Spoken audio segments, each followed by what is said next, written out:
What's up, guys? Welcome to episode 46 of the Hive Mind podcast. Be sure to check us out on YouTube, SoundCloud, iTunes, and Google Play. Today it's just a two-man show. Dopamine, he hurt his back severely before the show, and I believe him because he's been pretty reliable in the past.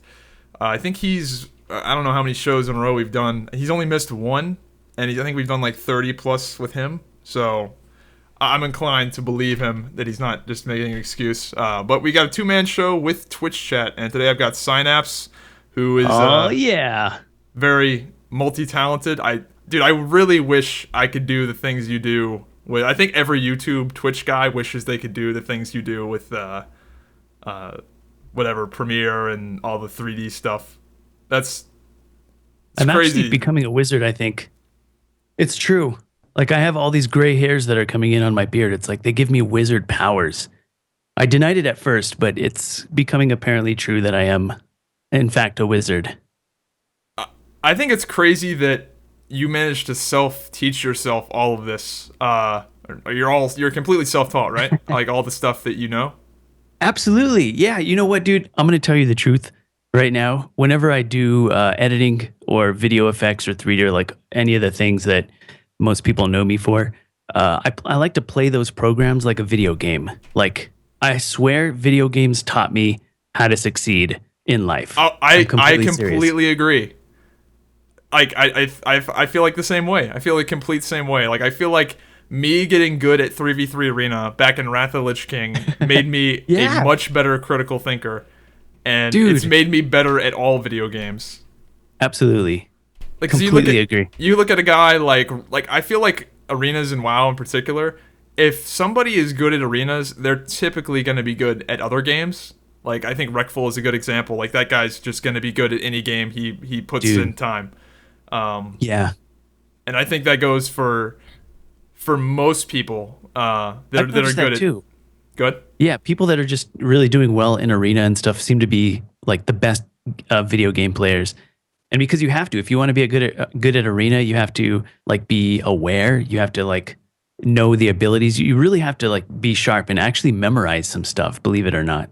So the only genre that I think might not translate completely well is the FPS genre. But even then, the positioning and that kind of stuff carries over. Yeah. But yeah, that is really weird. But I do think video games have made me smarter in a lot of ways. Like, absolutely. Like, people you think really you think about things that. differently. Like, I'm always like gamifying things in real life, and like I know this is like shitty, but I find the exploits in a lot of stuff in real life to like cheat the system just because I'm so used to doing it in WoW. I'm trying to think of a good example. Exploiting life. I love it. I'm trying to think of a good example. But I don't know, like at work occasionally, like I'll suggest we do something a certain way and no one thought of doing it like that because it's dude, critical thinking, right? Thinking outside the box. You're absolutely right. That's something that it's really hard to teach. Like, you can't really teach people to think outside the box. So maybe Zybak's theory, I think we're onto something here. I think we're onto the Nobel Prize. Zybak's theory is that we actually learn that through gaming and through like competitive gaming, like arena and stuff like that. I love it, dude. Because it's like music to my ears. Yeah, it's cool. I've noticed that as well. So what have you been up to? Obviously, probably playing a lot of WoW. I've been playing WoW, yeah, because we got the Legion expansion, and I was really excited about that. I played a lot of the alpha. I was like one of the first people invited into the alpha, and Blizzard sent me an email. They said, "Hey, look, would you be willing to play alpha and upload your videos to YouTube and do all the things that you do?" And I'm like, "Heck yeah!" Yeah, I got one of those emails too. Right, so there was a bunch of them that went out, and so that was like the first wave of alpha, and we went in there, and I was having a pretty good time. You know, it was different. I got to relearn my class. A lot of people get upset when their class is completely picked apart and completely destroyed and rebuilt. Holy Paladin really changed. Holy Paladin was completely different. I was checking out things like Shakadin, Prot, just to see, you know, what the outlook is going to be like for Arena and PvE. Then we went into the beta. Things were kind of tightening up a little bit. I still wasn't burnt out. You know, I just was hitting it pretty hard. And then finally, when it launched, like, I'm in there, man, doing all the world quests, doing the mythics, and I haven't really done too much PvP, so I regret that a little bit. But I've just been having fun, just enjoying the content and stuff, just kind of being more casual. But in the past, I have been a little bit more competitive, not super competitive. I don't have like a really high rating, not like Lord Zybak, Oh no, that destroying high. everything But in. But I did get a couple of seasons ago Arena Master. That's really the highest that I've gone, and that was fun. I don't even have that. I didn't get Dude, it. I gotta I didn't say, get it in man, fives. Fives, man. I just hate it's fives. I like fives. I love the chaos of fives. People complain that fives is like too chaotic or whatever. That's what I love about it. But it might be because my main is Holy Paladin, so healing fives is kind of fun. So Yeah, maybe, ferals never really fit into any 5v5 comps ever. yeah. Like they weren't just a pivotal 5v5 class, so I just never got into it. Um, but yeah, that's cool. I think Legion is definitely. I've said it a bunch of times, but I think Legion is probably the best expansion since Wrath of Lich King. Uh, Yep. Yeah, they put a lot of work into it, dude. Like the quest lines and stuff, you can just tell that there's a lot there. I mean, they really worked hard on it. So if they fail this, then there's that's definitely it's like going to be people can't complain devastating. about content. Like this has definitely been Yeah. the most content heavy expansion. I know when they said they doubled. Remember when like back in Warlords of Draenor, like at the start of Warlords of Draenor, they said they doubled the WoW team, and everybody Yeah. was like, "Where is that?" And I guess they were all working on Legion the entire time. It's there. You know what I noticed? And take a look at this whenever next time you play the game, see if you notice this. Like depending on what quest line you are, like different world quests or dungeons or whatever, I can actually tell that some stuff is done by a different design team. Like they have multiple like design teams that like I think are in charge of a certain quest line or whatever. I can tell sometimes they're so stylistically unique that they must have been done by completely different people. And I've never noticed that before. So that's something completely new. Yeah, I've noticed that a little bit, but I can't think of any specific examples. But that now that you mention it, yeah, which is a Yeah. good thing. It's a good Yeah, thing to have absolutely. Yeah. it be Some different. variation. Yeah. Yeah. You Um. know what game I'm really looking forward to, dude? I don't want to move off the Oh topic no of no WoW no. so soon, Shoot but ahead. I am really a Battlefield fan, and I think BF1 is supposed to be coming out this month, like later this month. Yeah, And October 28th, I think. yeah, no, I didn't do the beta and stuff, and because I don't know why. I think it's just because Legion has been so exciting. But Battlefield has always been just like really great gameplay, just like a lot of action and stuff. And I can't wait to try it. Even though I'm not really a World War One fan, I was really concerned about World War One. I mean, what limitation in the number of guns that you might have, or Yeah, like but guys riding they horses and stuff. fantasized Like, it quite what a the bit. f is this? It's like Yeah, World so War One alternate history. Like they didn't right. use those giant zeppelins in World War One.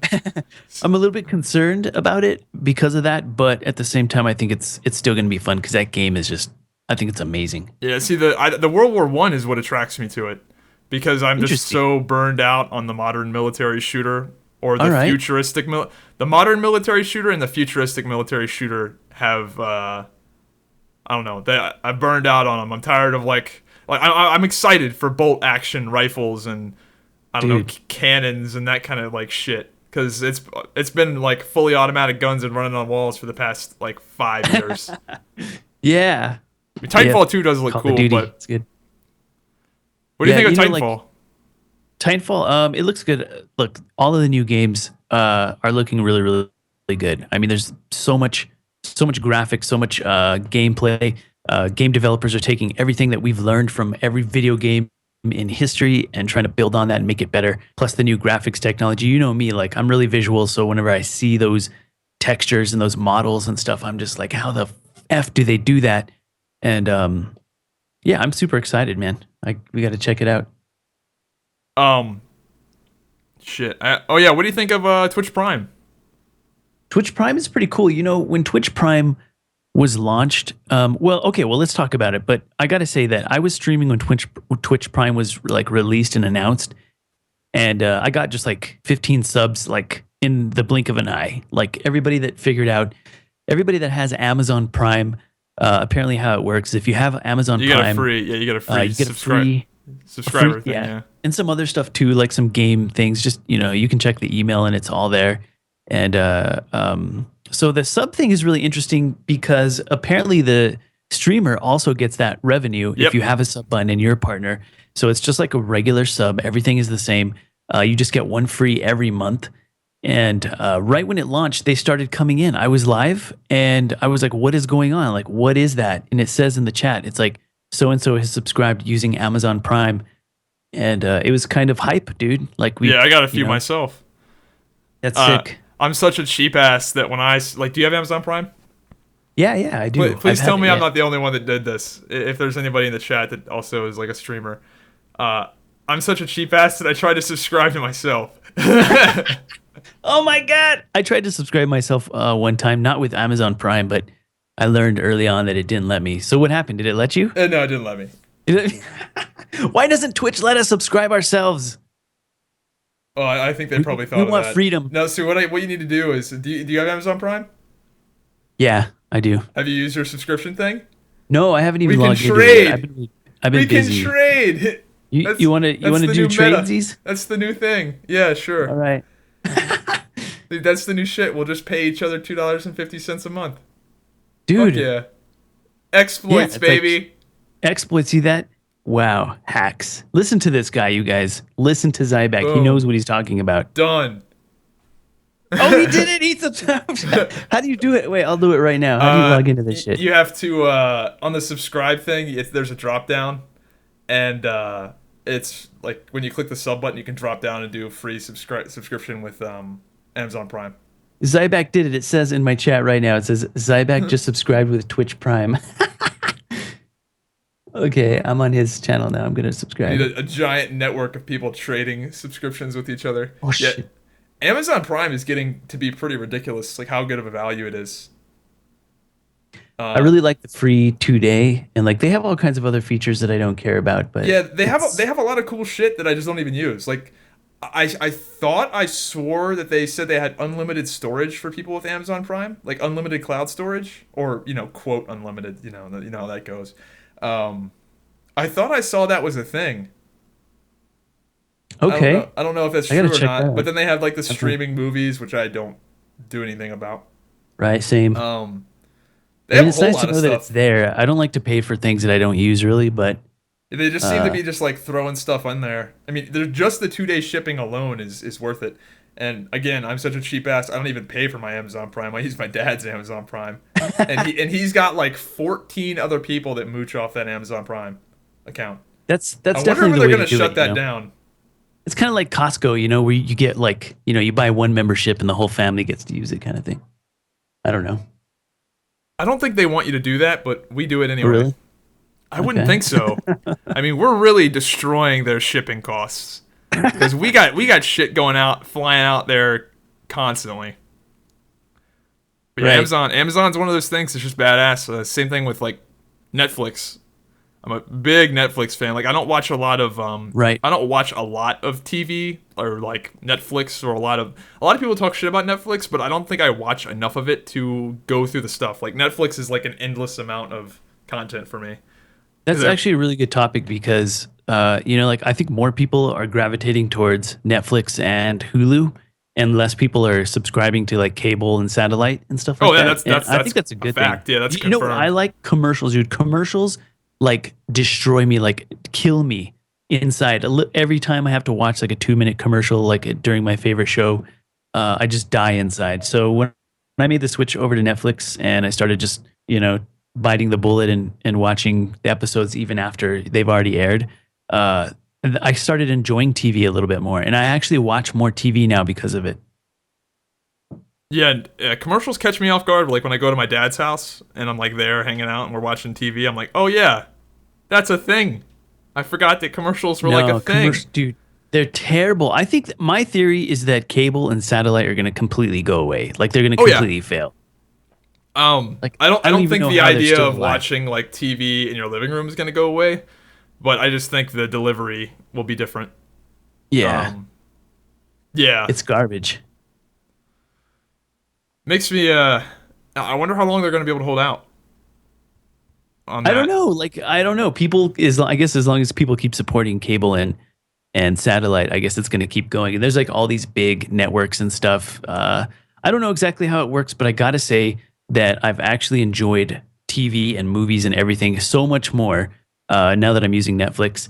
And here's another interesting thing. Like, I won't mention it too much, but everybody's been a victim of this, I think. But ISPs are trying to screw people on bandwidth. They're trying to do like bandwidth caps and stuff like that. I have one. It sucks. Yeah. Oh, it's terrible. I'll tell you how I solved it. All right. You got to get business class internet, like anything you can do to get unlimited. Because what happens is now where everybody's using Netflix and Hulu, and they're driving up all the video data that they're using, and the cable companies, a lot of times the ISPs are also a cable company like Comcast and Cox and whatever, and they want you to buy their cable. And not only do they want you to buy cable, they want to put the phone and all that stuff. You know how they try to sell you the whole package. And so what's happening now is everybody's dropping cable so that they could use internet TV, and they're just using more data. So the cable companies are like, okay, well, if you want to use 200 gigabytes, then that's the standard. If you want to use 500 gigabytes, then you got to pay $200 a month. I'm serious. They tried to lock me into like $300 a month for like 100 down, 8 up, and my limit was like 500 gigs or something. Yep. And what is 500 gigs? So I sneeze 500 gigs. When I was doing YouTube and Twitch full time, I don't know if you know this, but I moved an entire state away because of bandwidth caps. This was back. Smart, dude. This was back in. I don't live there anymore because I don't do it full time anymore. But it's so awesome though. So what I did was they put a bandwidth cap on me of 200. I had a 250 gigabyte bandwidth cap, and I was paying $250 a month for my internet. Man. They were charging me $1 a gig, and they ended up increasing that cap like by 8 times. Like I think the $250 internet now gets you like a 2 terabyte cap, but at the time it was $1 a gig, and I'm a full-time YouTube Twitch guy at the time, and I just up and moved because of the internet, and I moved to Chattanooga, Tennessee, where they have are you familiar with the internet they have there? Was it like Google Fiber or something like that? So it's not Google Fiber, but they got so fed up with Comcast bullshit that they built their own internet infrastructure, and it was amazing. I had 1,000 down and 1,000 up, and the only reason that it wasn't more than that is because my router wasn't good enough. Like if I would have spent more money on a router, it would have been more than that. See, so I uploaded. So I would upload uncompressed raw videos to YouTube. That would be like 16 gigs for like a 4-minute video, and I'd just be like, whatever. God. It's only gonna take a few more seconds to upload, right? That's hilarious, dude.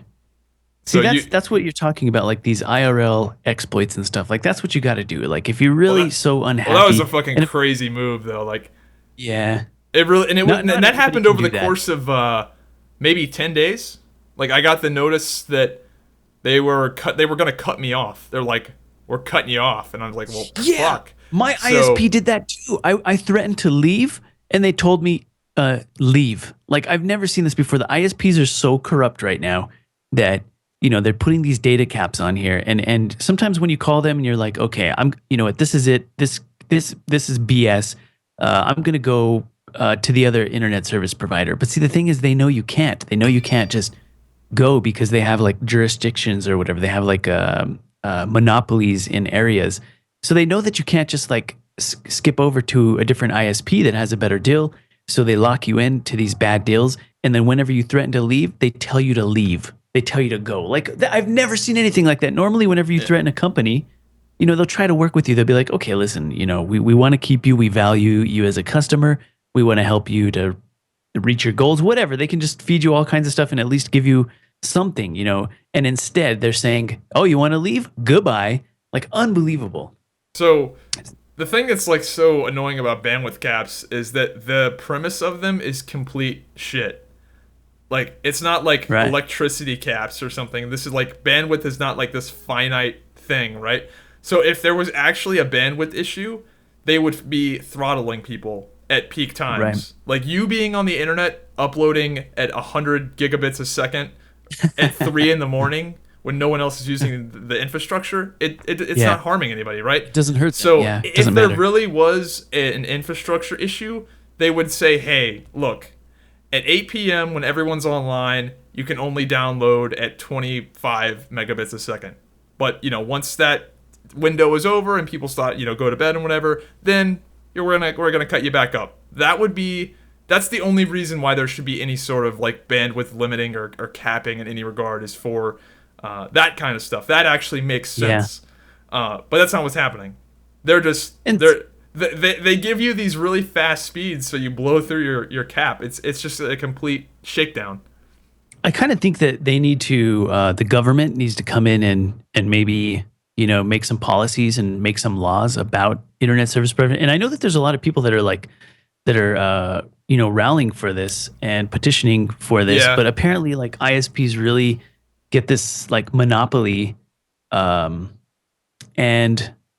it should be illegal. And other countries don't have this, right? And I'm looking at the chat right now. We're streaming it, and the chat is talking about like how some countries they don't have these problems and stuff. They let other companies come in and increase the competition, so that drives the prices down and it drives the service up and the bandwidth up.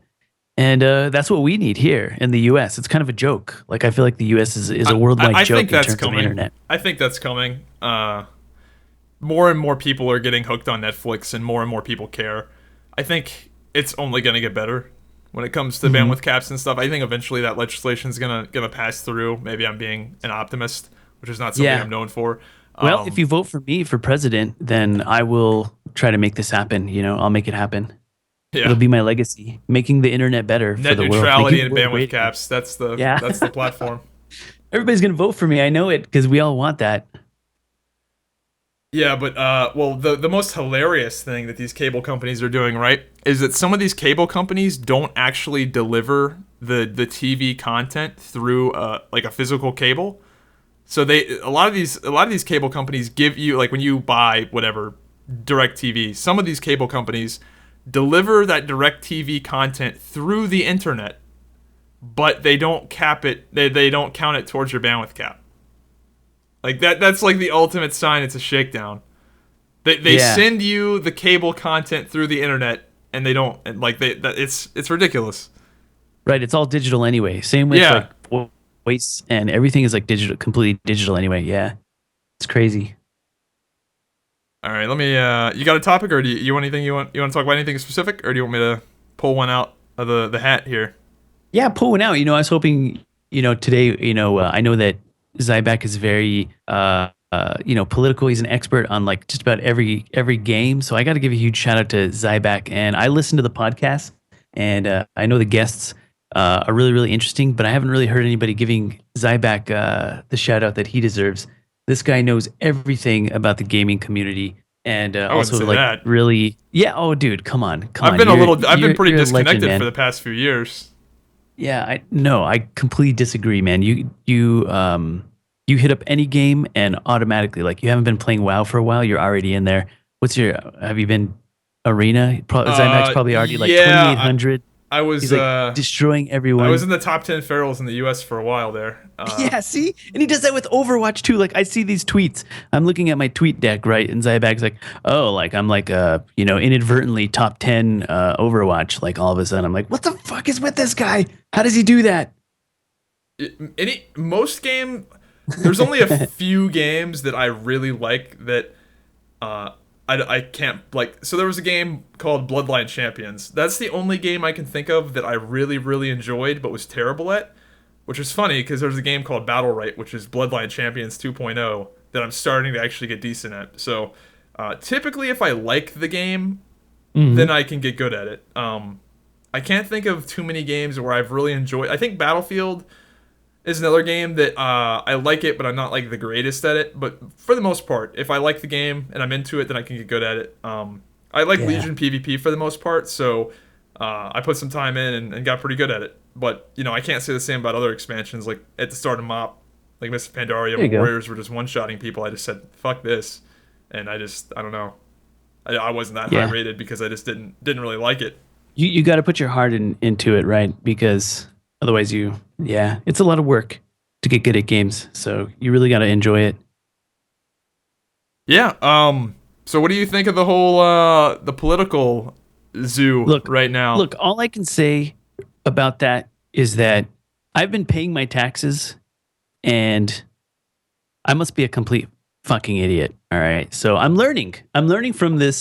From this presidential election that, we shouldn't pay our federal taxes because that would be stupid. I would do that if I was you. I mean, look, I know you look. I don't know what happens when you don't pay your taxes, but it's You go to jail.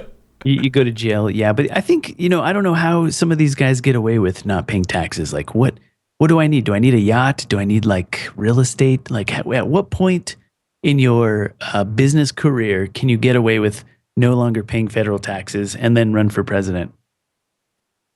Yeah. I'm just trolling. I mean, corporate loopholes are crazy. Yeah, hook Google, me up. I mean, is there any like streaming loopholes that I don't know about? I'm a streamer. No, that's the thing, right? So us Twitch and YouTube guys. They screw us, don't they? Pro tip to all of the Twitch and YouTube guys: pay your fucking taxes. You get owned on taxes when you as a streamer or YouTuber. Yeah, well, because there's self-employment tax. That's crazy. In some states, it's particularly bad. Virginia's not too bad. Not that I mean, there is a penalty for it, but it's not too bad for the most part. But after doing it for a couple of years, I figured out how to do deductions. It helped a lot. I just deduct everything. Yeah. Oh, dude. Everything. Yeah, I've been doing that since day one. Beer. Yeah, I have a ton of. I shouldn't say this. No, don't. I deduct beer because that's an entertainment cost. Yeah. Well, if the IRS is listening, we pay all of our taxes, and I highly recommend that any Twitch, YouTube guy also do not cheat on your taxes. I know it's very tempting to. Look at this guy giving tax advice. Oh no! I'm giving them some real advice here because I know it's very tempting to because you're not really answering to anybody. Like you're not like your employer isn't sending out a W-2. Like most people can't really cheat on their taxes like somebody that's self-employed can. But here's the thing that people don't know. PayPal directly reports to the IRS. Only if you make above a certain amount. Like they have a little cutoff, apparently. But there is a cutoff, but it's like it apparently they still do sometimes. The cutoff is like 10 grand. Yeah. The cutoff is 10 grand, but they still do it sometimes. So trust me, it's not if worth. If you don't report that, they're going to report it. But if you don't report it, then they see that because those IRS guys, they're like super nerds over there in the office. They I'm just saying, like if you're a Twitch YouTube guy and you cheat on your taxes, it's very, very obvious because the IRS gets like a fucking statement from PayPal saying, "Hey, this is how much this guy made," and you go, "No, I didn't make that much." It's one thing if you're like a fisherman and you get paid like in cash under the table. Sure, you can probably get away with cheating on your taxes, but all this shit is documented. It's all documented. Yeah, it's all traceable. It's all there. There's a huge trail. Every donation, every payment, every like Twitch, for example. Twitch. Also, reports everything. Like even PayPal is a little bit more relaxed. Like they have a cutoff, but Twitch doesn't have a cutoff. If Twitch pays you 1 penny, they report to the IRS that they paid you 1 penny. Yeah. So. And also, you have to claim your donations too. There are a lot of people. I remember talking to a few streamers because they were saying like, "Oh, you don't need to claim your donations because that's considered a gift." Gift tax, and there's only a gift tax if it's more than $10,000. I'm like, dude, you're gonna get fucked. Yeah, it's true, guys. It's absolutely true, and a lot of people thought that, and I thought that kind of at first too. I didn't know how it worked, but I thought, okay, it's a donation. Maybe I can, it's a donation is not the right term. We call it a donation, but now they're saying that you should call it a tip because donation is not the right thing to call it. So early on, that's why we were all confused and we were thinking that, if it's a donation, maybe it's not taxable or something, but it most certainly is. It's considered income. It gets the full tax. So I'm just going to play devil's advocate here. That's why we need to make the Zybak charity. Right. Feed a hungry Zybak. Don't try to cheat on your taxes or anything like that. And I completely agree with you. Okay, so what I'm about to say is just completely joking and political satire. But what we're finding out now is that we thought we had to pay our taxes, but now we're learning we don't, and that's actually going to help us to be rich. And maybe we can run for president one day and just not have to pay anything. We got to figure out how that. I don't know how that works, but Zybak is going to figure it out because he's into IRL hacks and exploits. So when you figure out how to not pay any federal taxes, the let big us all thing, know, so we can level up. So I mean, Yeah. We got to level up. The big thing, right, is so everybody likes to talk about individuals not paying their taxes. That's really the Mhm. small problem. It's the corporations and the corporate loopholes that Yeah. are the real like problem. Um, when Google only pays like 0.4% in income tax because they uh, license all of their search algorithms and all the stuff they make money with, Google licenses them through Bermuda, so they don't pay taxes on all the money they make on that shit. Oh, I That's see. the Huh. issue. When you've got a Yeah. multi-billion-dollar companies leasing or doing some sort of Bermuda exploit where they, have it running out of Bermuda, that's the problem. Like you can't have billion-dollar companies not paying anything. Like that's fucking ridiculous. It hurts. I would say that that really hurts the country and the countries. The presidential candidates are talking about so much, using numbers. The country's in debt. We need to do this. The country's having problems with jobs, the economy, blah blah blah, and yet some of the largest corporations making the most money are getting away with not paying any taxes and stuff. It doesn't make any sense. But all I know is that I'm paying a lot of taxes, for what I do, and I feel like I'm carrying the corporations. Who's carrying who here? They carrying me or am I carrying them? Yeah. Like I try not like I'm a pretty conservative guy, but when Google pays zero point 0.4 in taxes, 0.4% in taxes, that's pretty ridiculous. I mean, if we could just like take a small break from bombing brown people and just fix the corporate loop, Take a we'd be break. set. Just take a small break. Like I know we love Like doing we it, don't have to but stop if we could forever. just Just yeah, like just for a just a little little while. bit, just a little bit, we'd Wow. be set. I think you're right, man. Absolutely. So, Um, there's a guy, I'm from New Mexico, and just on the topic of politics and stuff, I guess it should be said. Like getting older. I guess the older I get, more interested I am in politics. And some of you guys that are younger, have a very political mind and just really being aware of what's going on in the world and stuff. I mean, I think it's interesting. But I'm from New Mexico, and our old governor Gary Johnson yep, is running for president. He's on the this guy is, the I mean, he's libertarian. Yeah. he's libertarian, right? And he's crazy, man. What is he really like losing his mind right I now? Like, haven't are kept we up with him in a watching? while, but Dude, you got to see. He doesn't show up on TV very often. You've got to see these clips of him. Every once in a while, he shows up in an interview and stuff, and he's just completely like gonzo. He can't remember the names of stuff. They asked him about who his like favorite world leader was, and he couldn't think of a single one. Now, look, a lot of us can't think of world leaders. We're not in politics. We're not thinking about yeah, but he is. diplomacy, and we're Yeah. yeah, right, and he is, and we're not thinking about foreign policies and all this stuff. He can't like name a single one. Like, what is he? Where is his mind? I'm wondering, like, what. I've been caught off guard sometimes too, where I'm out of Yeah. context and I can't think of something. But what about he? Like, what's his excuse? You know what I So think it is? I think he's stoned all the time. He's a big proponent of marijuana, which I don't disagree with. I mean, I think it's. I think yeah, that fucking regulate it and tax I'm it. interested in right for that reason and medicinal purposes too. Like I'm kind of against the pharmaceutical companies because I know they make really dangerous drugs that have a lot of. I know what the priorities of farm is. You can talk to their CEOs. They want to make money. They like drugs that we have to take every day, and they admit this very openly. That's part of their business model, Yeah. and it's no surprise. All right, and I'm not against taking medication. I think that we should definitely pursue medicine and pursue health. And pharmaceutical companies are putting in a lot of money into research and into drug development and stuff. And all that is good. But we know where their priorities are. It's to make money. They want us on something we have to take every day. And they don't want marijuana to be legal because people will stop taking more dangerous Yeah. drugs in maybe just smoke some pot and that's all they needed. So I want to get that at least talked about and at least out there. Just me personally, like I don't smoke. I don't do any drugs actually. But I think it's Yeah. fine if that was, and he's really a big proponent of that. But I think that he's kind of like the guy he's doing his own product kind of thing. I think he's gone off the Yeah, deep end. so they grilled him because he didn't know the capital of like Syria or something. Like somebody's like, "What do you think Yeah. about blah blah blah?" Like I can't remember it. So like I can't remember that shit either. So that's why I gave him a little bit of credit because like you don't know everything. Like whatever, the dude doesn't Right, know right, the right, capital right. of Syria. Who gives a shit?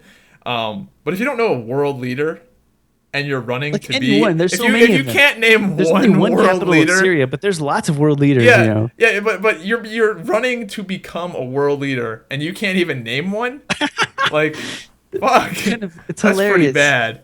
It's so funny, but okay, here's something that I think is really interesting about the candidates. Like, politicians are trained to talk a certain way and to look a certain way.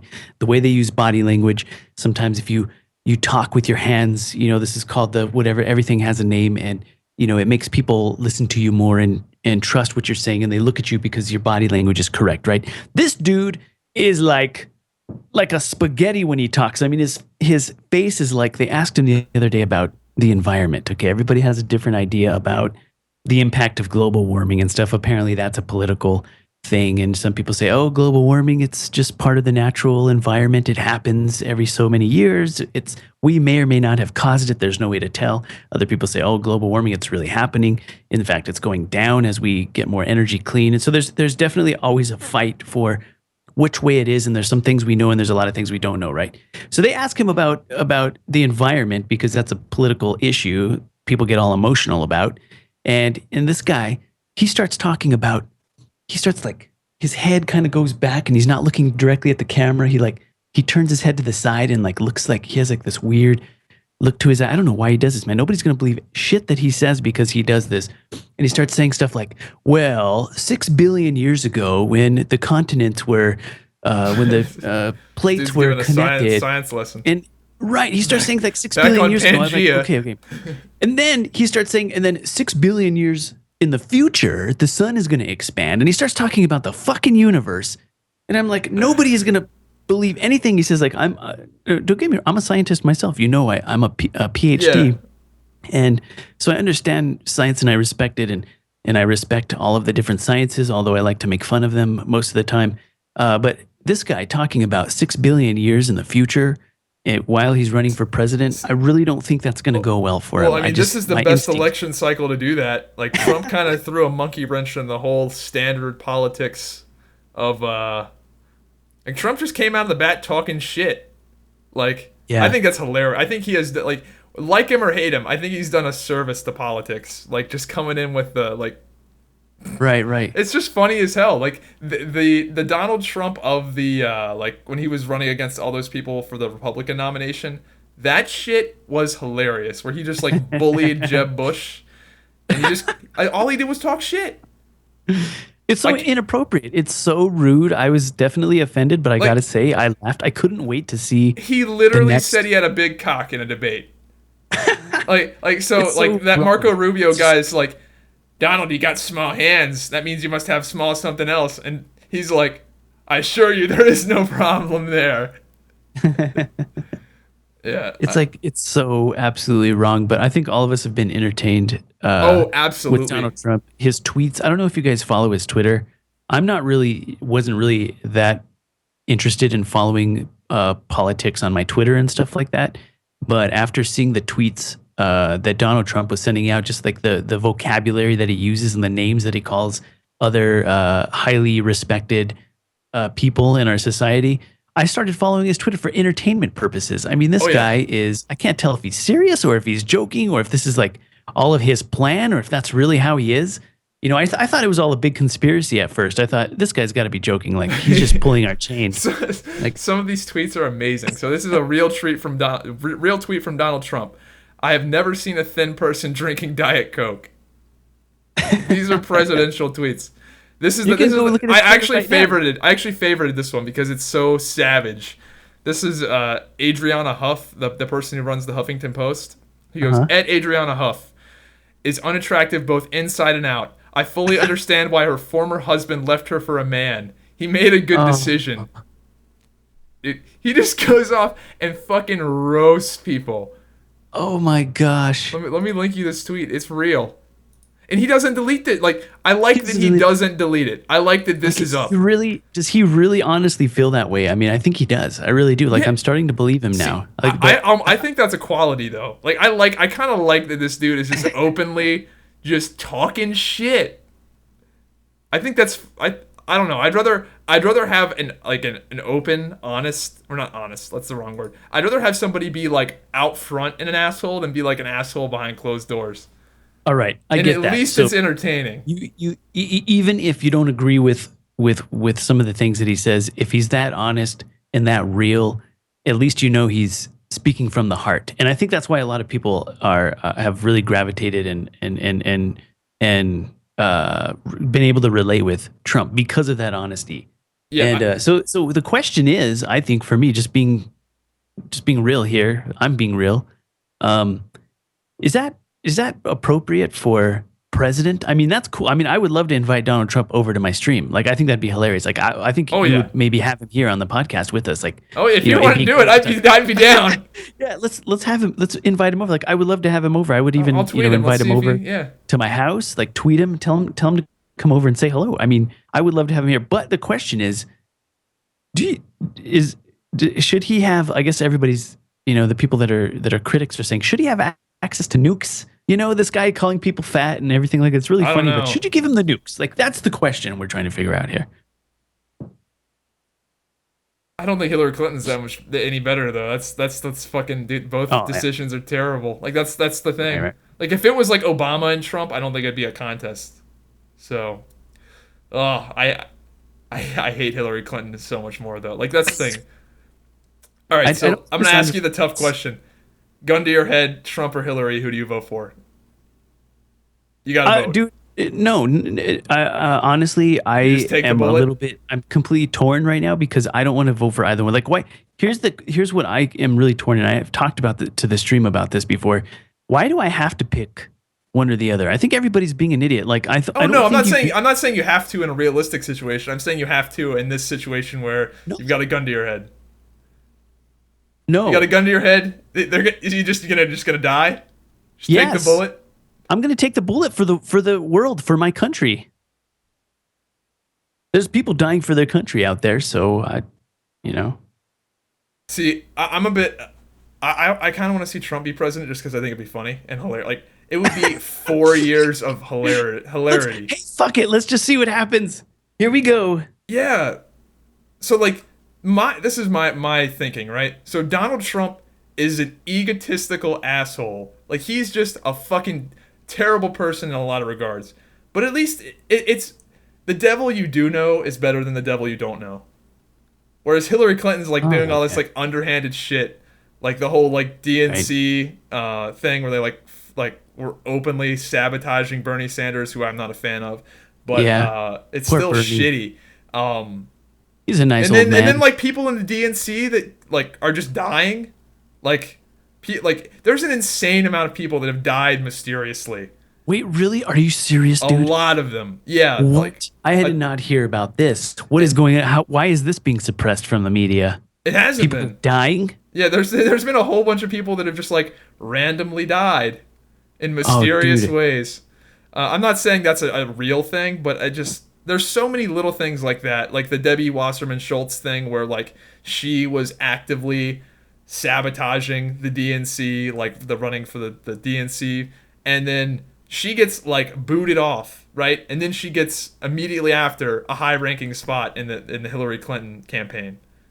So, still. Right. Now, I think what you guys need to watch, like honestly, this Kevin Spacey show on Netflix. What is it called? House of Cards. I've got a House of Cards, right? So I started watching House of Cards, like I don't know, maybe a couple of months ago, like almost a year ago. And very good. I watched the whole thing. Yeah, House of Cards is really, really interesting. It's about Kevin Spacey plays this guy that I won't give any spoilers because I think you guys should watch it because it's actually good. I mean, it got really great ratings and it's doing well. And it's one of my favorite shows of all time.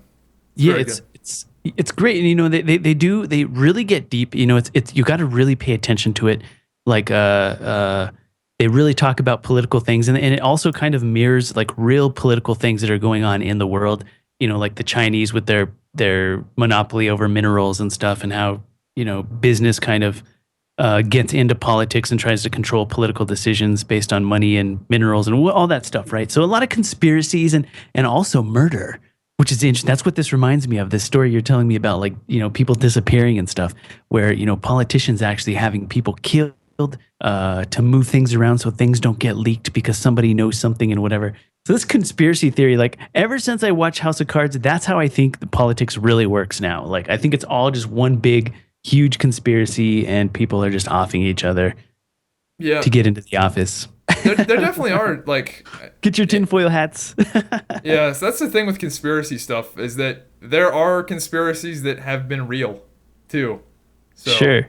Well, the show's kind of based off of real life, yeah, kind of real stories and stuff like that. Doesn't mean that it's true. What's the quote? Fiction is strange, or what is it? Fiction is stranger than. Oh, I can't remember the quote, but yeah, I can't. It's something about reality is stranger than fiction, or something like that. Right. Benghazi. I don't know. Yeah, it's so it's like 50-50 right now between, like, Hillary and Trump. So I don't know. I'm just I definitely vote for Trump before Hillary, just because I'd rather vote for an asshole than somebody that's like knowingly corrupt. We know that Zybak's voting for Trump. You know, I'm not voting for him, but if I had to vote, then I would. Oh, okay, I see. Yeah, I'm not saying anything. But what about you guys don't like Bernie Sanders? I feel like that guy was pushed out, man. He should still be in the race. I mean, he had some good ideas, but that guy. I mean, you don't think that Bernie Sanders would be better in the White House than Hillary or Trump? I mean, doesn't that guy have hasn't he been thinking about politics his whole life? Like, wouldn't he be better than? So there's just a few things I really don't think free college that's paid for by the government is a good idea. I think that's a horrible idea. All it does is incentivize the colleges to make it even more expensive because the government's paying for it. I think so. Oh, that's actually a really good topic. And I don't. So obviously, if you get a STEM degree, science, technology, science, technology, engineering, mathematics, those are good degrees. Like, you have a good degree that has actual value. Most degrees are fucking shit. So, I'm not a firm believer in the fact that you have to go to college. Like, I was part of the generation where they just said, go to college, go to college, go to college, go to college, go to college, same. right? Yeah. And I didn't go to college, and I don't have like a crazy high paying job, but I also don't have any student debt. And I also, since I don't have any student debt, I've been able to invest my money that I do make very aggressively in the stock market. So in my opinion, I am ahead of a lot of people that went to college because I've got a strong investment base. Whereas some of my friends coming out of college now, they've got a mortgage over their head and they don't have a house. Oh man. We've talked about this before in the stream, and some people have actually come out and talked about how much college debt they're really in. And the numbers are just absurd, and it's also happening in other countries as well. And apparently, in the UK, it's really bad over there as well. I thought they had free. Oh yeah, maybe I don't know. So they do, but there are some some of the maybe EU it's like guys private schools, bad in or the UK. Yeah, maybe only certain things qualify for that. But yeah, I'm not a big. It sounds bad to say, but I'm not a big believer in higher education, especially when it comes to college. If I was to go back to college, I'd go to a trade school. 100%, I'd go to a trade school, because I know that if I learn a trade, I don't know, let's say air conditioning repair, right? I know a guy. So this is the thing, right? Everybody seems to think that the guys that wear nice clothes to work, that's the job you want, that office job. Right? The suit, wearing a suit. So, yeah. No, kind of thing. I wear dress pants and a dress shirt to work every day. You know who the real motherfuckers that make a lot of money are where I work? The mechanics. The yeehaw, howdy y'all motherfuckers that are country as fuck, that a lot of people, snap judgment, think that those guys would be very successful, wouldn't think those guys make a lot of money. These good old boys making 6 figures. Guess what? They know how to fix Corvettes. They're GM master technicians, and these guys, they have that trade education. They're good old boys, just your typical run of the mill rednecks. Sound like rednecks, look like rednecks, are rednecks. Watching NASCAR, making a fortune, just ringing it in. Wow. And then you've got these worthless intellectuals that come out of college that are just the most worthless people, really well spoken, dress nice, and they're just fucking worthless. Dude, So I gotta agree with you. Look, I went to school. I went for a long time, and some of the PhDs and guys that I hung around with, I really don't respect as intellectuals. You really don't. You don't. Getting a PhD or something doesn't give you the right to be an intellectual. You have to be an intellectual to be an intellectual. But yeah, I completely agree, man. It's pretty bad. You know what? I went to school for a long time, and I was actually a pro. I didn't come out with debt or anything because they paid me to go to school. I was a pro student. I got those exploits, man. grants. Those gaming exploits. There's the gaming exploit right there. So that's what you got to do. If you want to go to school, go ahead. You know, get them to pay you. They put me on a nice stipend. I live comfortably as I went to school. Well, not comfortably. I mean, I was a poor student, but you know, it's you get to you get to live. You get to That's how the co-host went to school too. The other co-host that's not here, that is back. He got paid like a lot of money to go to school. Like he rigged his shit up in such a way that like he was living large while he was in college. Yeah, you can if you're smart about it. You know, you can. Well, he was in the military, so like he got a scholarship Oh. and was in the military, so he like doubled up. And Oh, wow. Apparently, from all accounts that I've heard, he was cruising in college. That is awesome. The point is, I don't think you have to go to college. Like, I agree with you, Zybak, that I don't think that we need that. And as far as that free college and stuff is concerned, when I was in college, like I was on the inside, dude. I was already going up. I was ranking up on the inside. I was going up the hierarchy. You know, going to be a professor and stuff like that. And what I saw was just a lot of bullshit. Some of the people that are getting paid a lot of money, there's money that's just being dumped into colleges. Students are paying these huge tuition bills, and faculty are getting paid a lot of money. They can't be fired. They have tenure and all of this stuff, and not to mention some of the other things that cost a lot of money that colleges do. I kind of think this free college thing, the way college is right now, free college wouldn't work. We would be paying way too much money for it. That's where I think I'm just going to be devil's advocate here on this one, because I think that's where everybody's mind is that we're going to have to pay for all of that if it's free. But see, I don't think that's what's going to happen. I say that it gets stripped away. Strip away the tenure, strip away the high paid faculty, strip away those big college executives that are getting paid six figures and all of this stuff for doing nothing. Get rid of all of the fat, and then let's see how much it costs. Then I bet then we can afford it. I don't know how the other countries are doing it. I guess we just do it like that. But I'm mad at the college and the way it works and all the things that we have to pay I live for. in a college town, and they're constantly building new buildings, really nice Let's buildings. cut it. And Let's cut the fat. Yeah, it's crazy. All these Don't let them get colleges away with it anymore. We have to pay for that. I say cut it off and go stick with the education. Stick with the keg stands and the house parties, and cut everything else off. The high paid executives and all that stuff gone. That's going to be a very hard thing to do. Yeah, it's gonna. Yeah, right. It's gonna process, but I'm for it. I think that, I don't know, maybe they could start off like slow. If they really, really want to do the free education thing, they could start off with like certain schools that are under a certain amount. Like you can't just go across the board like free everywhere, right? And also, I think it's kind of crazy that some of these people are campaigning for free education that have degrees, because all you're doing is devaluing your degree. Like these people that already have degrees. What is the value of degree anyway? I mean, there's PhD right now. There's a huge spike in the number of PhDs, and the number of jobs are like going down.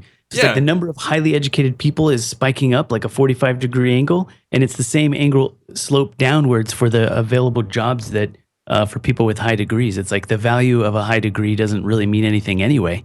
You pay a lot of money for it. It's not even worth what you pay, so it doesn't really matter. Well, I mean, I can just imagine, like, let's say you spend 150 grand on your degree, right? And then the next guy just gets it like paid for by the government. Like that's crazy. Why?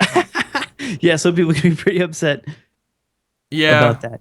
But I mean, yeah, it's broken. I think it's too corporate. I don't think it's broken. I just problem. think people need to wake up and realize it's not worth it. I think that eventually, as people figure out that it's not worth it, I think the market will correct itself and the price of college will go down. Or things like community college will get more popular, which I think they are. So I don't think anything really needs to be done other than that people need to wake up. I think the idea of you have to go to college or else you're going to be a failure, I think that idea just needs to die off. And once it does, then the market will correct itself, and these colleges won't get applicants because they're too expensive, and then eventually the price will go down and everything will work itself out. I think you can learn everything that you need to know on The internet. YouTube. Yeah. I'm just gonna put this theory out there, and you can challenge me, like come back with me with some kind of trade that it would be impossible to learn on YouTube. Maybe like you mentioned mechanics. I think there's a lot of hands on there. Oh, you so could learn that for sure. But I mean, all you do, I can't think of anything that you couldn't learn online. Yeah. I always use the example of like heart surgery. Could you learn to like transplant a heart That's on a good YouTube? one. Yeah, Honestly, I think you can. You could probably. Yeah, but at some point you're gonna need to actually like go to a place, or you could like work on the dead bodies or whatever. No, just go to a farm. Just watch it. Grab a pig. Just watch a YouTube. Dude, imagine that shit, right? You're in the hospital getting ready to get surgery. This guy's got a YouTube video pulled up. Yeah. Oh, right. A tutorial. He's got a tutorial. He's like going through all those bad tutorials, like these kids that make these piece of shit tutorials, and it takes forever for them to get so many. I'm sure you've done this, right? Because you're a guy that's taught yourself a lot of things. But have you pulled up a YouTube video where you're like, how do I do this thing? Like, I have no idea how to do this specific thing, like in Sony Vegas, or for me, because my example. And then you find a video, and the video is of like a 12-year-old kid, and you're like, wow, am I the biggest dumbass ever? Like, I have to get taught how to do this thing with this 12-year-old kid. He's like, all right, guys, today I'm going to be teaching you how to pan and crop whatever, blah, blah, blah. And you're just and you're sitting there like, all right, I know. I got to learn from this guy right now. It's like a British kid, it's like some kid in EU or something that's trying to show you. I know, and it's true. And then I learn, like I'll fast forward through it, and even though the kid will drive me crazy, and he's probably doing it halfway wrong anyway, it's like that's all you needed. Like that was the visual that you needed to like reach the next step. Like it's happened to me so many times. Yeah, that happens in video games too, where like I'm sure this has happened to basically everyone that's played enough video games, where like you'll be playing like a single player game and you'll just get like stuck in a spot where it's like you have to like activate something, and there's some sort of like ladder, like there's some sort of thing that you just completely overlooked. And then you watch a YouTube video, and it's just like, oh my god, there's a ladder right there. Like you're like, this is a dead end. Like what am I supposed to, like? There was a part in The Last of Us where there was like this hidden ladder in the dark corner somewhere, and I'm just like running around like, where do I go? And a YouTube video, and oh wow, right there. That's So my story is that I've learned everything that I've learned about video editing and 3D and stuff from YouTube, because we can do that now. We can be self-taught, and we can master an artwork if we really have our heart into it and you really want to. You can do it. You can find the information that you need. And so I've got so much free content on YouTube and stuff like that. It's kind of brought me to the level that I'm at, that one of my goals is to also make some tutorials and make some videos and create video content to give back to that YouTube community, and hopefully be able to add to that library, that archive of information that people might be able to use. And I guess along the years doing that, it's kind of evolved and kind of built up my YouTube channel just based on tutorials and stuff like that. And I do so much more other than, tutorials. In fact, I'm not really doing too many lately. I need to do some more. Yeah, I know like one of your like first videos is like a tutorial about a camera or something. Right. Yeah. And those did really good too. Anything related to tech, like those camera videos did really well. They're just really simple. I noticed like videos that do really well over the long term are like building, those videos I did building computers, anything that's related to like tech, cameras, they do really well over the long period. I noticed with YouTube, and Zybak will know better than anybody else because his YouTube channel is absolutely outstanding, outstanding community. I think with YouTube, you upload a video and you kind of get that spike and you kind of ride the wave, and a lot of big YouTubers are riding that wave. That's the best way to do it. That's the most lucrative way to do it. You get a big spike in views, and then it kind of tapers down. Maybe the content is either old, it's irrelevant, or just doesn't show up anymore in the search results. But some of the tech videos and the tutorials are not like that. Sometimes it's kind of like an inverse wave almost, I've noticed. That's how my YouTube channel is. It starts off low. It doesn't have a lot of initial views, but then it ramps up because people are actually kind of searching over time. They're searching for those tutorials, those tech type videos, computer builds, computer parts, and whatever. They're just really high like on SEO. So it takes a while from that. Once they start getting into the system over time, then they start doing well. So I've had a lot of videos that are like that. got a lot of stuff. That's how my YouTube channel is in general. So I did YouTube full time for a long time. I don't do it anymore. I've got my typical.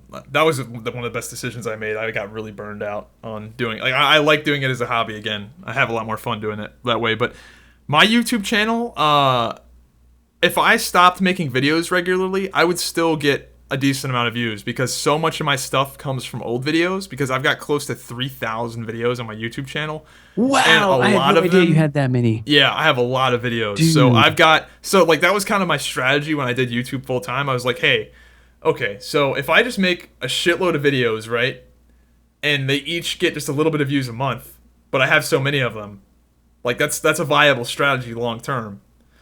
Because I looked at IGN, like the IGN channel has like 100, probably like 200,000 videos by now.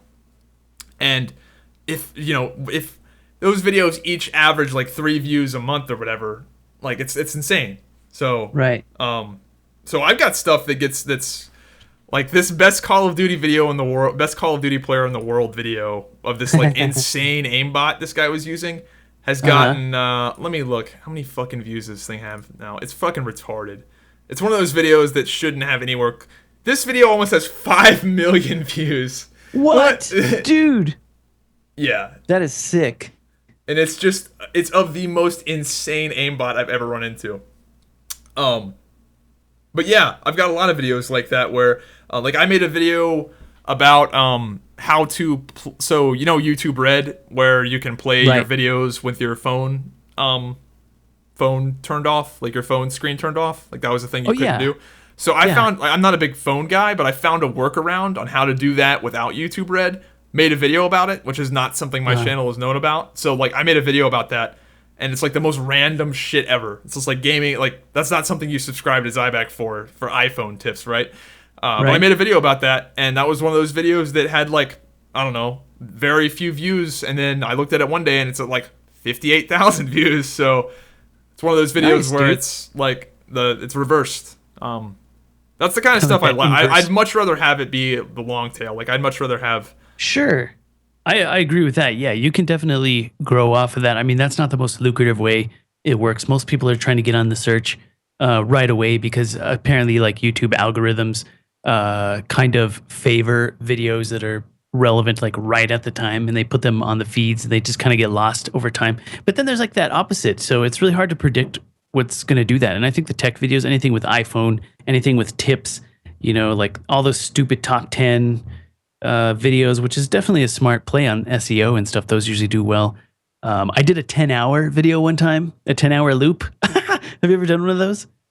No, did you make like is it like some sort of like meme video where it's something that repeats over and over again? But it's just my hype train, and it got like a little spike that I didn't expect, and it was just because I kind of played that, you know, those algorithms a little bit, and I put in the keywords that it was a 10-hour loop, and I don't know why people are just like searching for 10-hour loops. Like I think people are just like get on a search rampage and they just like watch every 10-hour loop that's on YouTube. I have a video that is the most bullshit content I've ever made.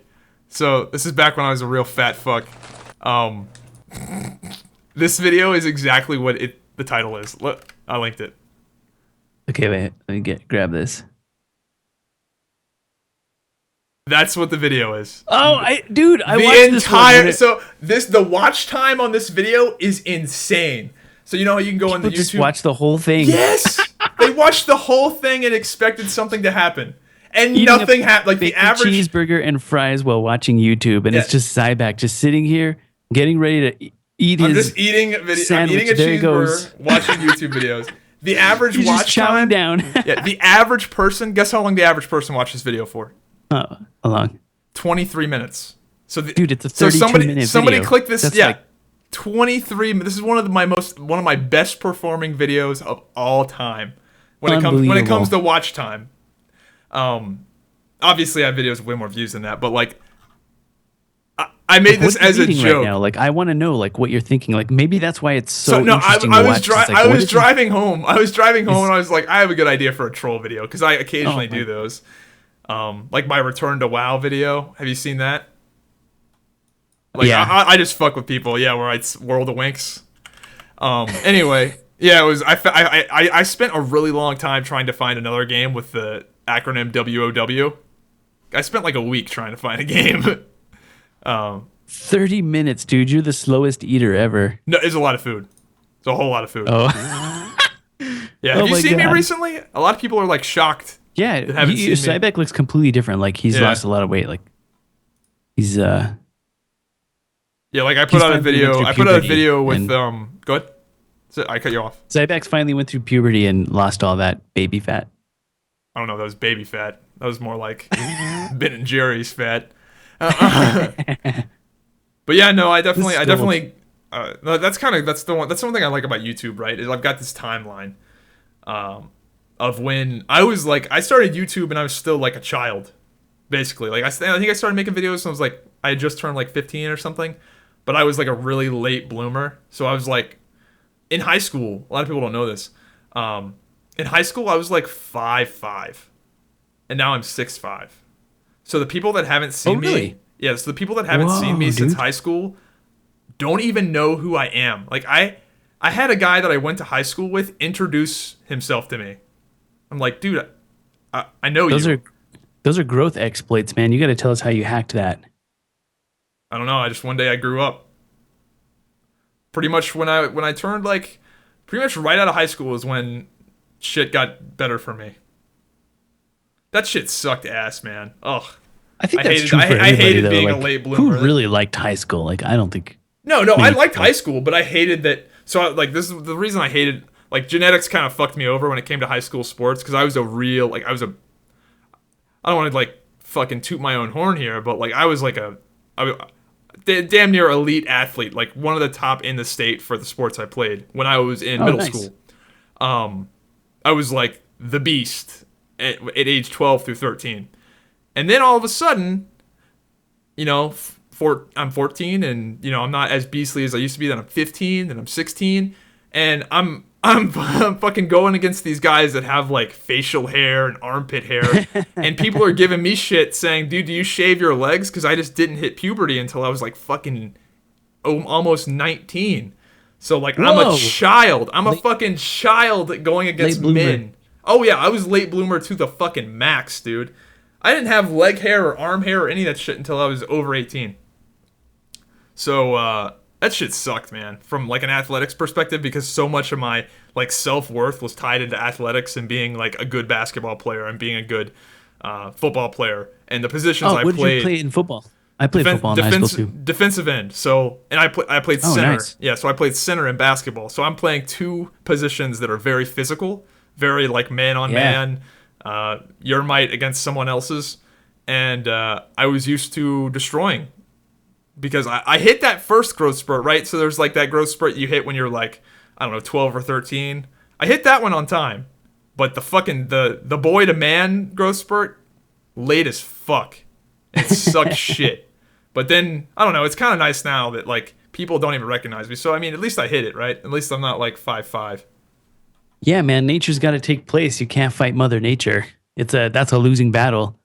I played wide receiver and free safety in high school. So you're the guy that was destroying. I was the one getting destroyed Free safety by your that's a hard position. position. Yeah, free safeties was pretty fun. I mean, You gotta be good to play that. You gotta be good making open tackles. Yeah. No, I sucked ass, but I still played it, and it was fun. Because it was cool. Like free, it was you basically control the field. So it was a lot of responsibility, but it was also a lot of fun. Because I wasn't quite as fast as a lot of the corners were. So I was a much better free safety than I was a corner for whatever reason. You kind of just fall into the position that you're naturally better at. But yeah, I just like my job. I was a skinny guy in high school, so my job was just to run out and get the ball, and that's what I liked about it. And every once in a while, I'd come across some middle linebackers, some defensive ends, and whatever, and they would just like smash the shit out of me, and it sucked. I just wanted to run the ball into the end zone, and I had to battle these guys that were like, I'm like weighing like 165 or something, and these guys are like, 220 or whatever. And like you said, like they have like full beard, and it's like they're like 20 years more mature than some of the other guys that are like less mature. And it's like, oh God. Yeah. I remember. I Man, remember. I really liked football until that happened, man. I'm a little salty about it. Like part of me wonders, like, what would happen if, like, I would have hit that growth spurt, like that puberty on time. Like, would I be in a better spot, or who knows? I Because don't like know. I was fucking Maybe, really good, maybe but not. Maybe you would like change yeah, your yeah, maybe I would priorities. have like hurt my knee. Yeah, maybe I would have hurt my knee, and I'm happy with where I'm at right Right. now. But like, part of me wonders, like, how much could I have fucked people up? Because I was really fucking good. Uh, but What an yeah, asshole! It's like I want dude, to destroy them. that was a fucking tough part in my life, man. I know it doesn't sound like it, but that shit sucked ass, man. Ugh. Yeah, growing up, dude, it's a jungle, man. It's a struggle. Yeah. This is like the most like petty shit ever, but part of me wants like there to be some weird fantasy scenario play out where it's like, all right, guys, Radford High School class of 2011, we're having another football game, and then I want to show up the way I am now. Because I'm looking at Right. some of these guys I used to play football with on Facebook, and I'm like, I could fuck him up. So, so you think you would do like the reunion, those high school reunions? That Probably. Yeah, I'd be curious to see what people are up to. I don't know yeah, if there is one anytime soon, but yeah, I'm not against doing that. I had a I've lot kind of of fun thought in high about it. I school. don't know. I liked high school a lot, despite being a fucking little butter goblin. That's I don't pretty know. I much what I never did was. the high Just school a reunions. Like greasy I've butter never been to one. golem waddling around. I would think like it would bring back too many like high school memories. I don't know if it'd be a good thing or a bad thing. I don't know if I'd go to one. I probably wouldn't. Yeah, Like I don't care. my high school was pretty cool. Could care less. I had a lot of fun. Yeah, I don't know. Yeah, I had something else. I My had high somewhere school else. was in the ghetto. I grew up in the Oh ghetto. boy, I'm like OG. where'd you used to live? New Mexico. So I lived in a small town. It was mostly like a lot of cowboys, in the Southwest. And it's pretty much just like there's nothing, where I went to high school. There's nothing around. There's nothing to do. So all there is to do is to get into trouble. So people would just, Is you know, Oh, go ahead. just away from the city kind of thing. And what I remember, my high school was like, people would go to school, a lot of people doing drugs, a lot of alcohol. And after school, then we would just get into fights because that's all there was to do. There was nowhere else to go. And in fact, There was no the guys Netflix that, back then.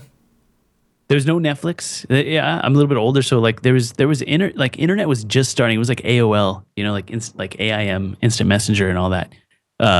Like dial up kind of things, like bulletin board systems and stuff. Was the internet whenever I was in high school, and people would just go out and some guy would say, hey, I was you're a pussy. I'm gonna make out with your girlfriend, and then you would just say, okay, well let's fight after school. So I would get in the back of one truck and they would get in the back of another and everybody would park their truck in a circle. And then everybody would just, then we would just fight. And then we'd go to Sonic afterwards and be friends and just, eat hamburgers. That's all there the was. thing To do. when guys fight, right? Like a dude will literally fight his best friend, and they'll beat the shit out of each other, and then be best friends immediately after again. That happens so frequently, and that is something that women are not capable of. Like dudes Yeah. don't hold grudges at all. Like I know for a fact like that I've seen it happen so many times where two people that aren't friends will beat the shit out of each other and then become friends. Like immediately after. Like Right. I've seen it happen so many times. Yeah. Yeah, both my wife and I, we grew up in the same place. We were actually high school sweethearts, and we started going out in middle school actually. And we're still married. We celebrated our 23rd year anniversary being together, not being married, just being together. 23 years since we started Jesus. going out. And so How old are you? both of us have been in a couple of high school fights, and she was crazy. Any She was a crazy tag team fighter. fights? Any like fights where you're both in on the No. same? No, and we never had to do that. Thank goodness. But she's a much better fighter than I am. She would probably kick my ass. Like she's nuts. Like one time, this girl tried to jump her. Like that's what they did. See, that's what I'm saying. My high school was a mess. It was a complete trash. Like you got to worry about getting jumped and stuff like that. So this girl tried to jump her and took a swing at her, and my girlfriend like just dodges the swing and just like instinctively just like hits her back. And like the fight never started because she just like plowed this girl's face, counterpunch like instantly. Like by the time I knew I was even getting jumped, I probably like would have had to like, most people are like, hey, I mean, if you're getting jumped, right? But I mean, she was so fast. I was like, I could have never been like known that I was getting jumped that fast. Like, what the fuck? She has like cat like instinct. So yeah, that's where we grew up. It was fun, good times. That's why if I went back to my high school reunion, I'd be like, whoa, I got to watch my back, or is it cool now? Is everything cool now, or just go to the local prison and go to your high school reunion? Like, if we're gonna fight, are we going to Sonic afterwards, or are we just doing a reunion? For old time's sake, everyone rounds their trucks up together again. Yeah. It's like, were we meeting outside afterwards, or are we skipping that this time? Like, what do we do? I wouldn't know. Yeah, there wasn't too many fights. Luckily, no one really ever fucks with me because like I'm just a big dude. But I am not. I would not classify myself as a good fighter. But I'm at the point to where like I'm not worth somebody's time. Like there are probably a lot of people that could fuck me up because I have no fighting experience really. My strategy would be to just stay as far away and use my range. But yeah, fighting now is very scary because like the UFC has made people like actually learn how to fight. Mixed martial arts. Yeah, like you have people that like actually know how to fight, and don't get into fights. Pay your taxes and don't get into fights because you might run into somebody that actually knows how to fight. Right. If you're not an experienced fighter, you're gonna get your ass kicked pretty much. Yeah. And more likely, I mean, you might be one tough motherfucker. You might know how to throw down without any training, but I think it's more rare.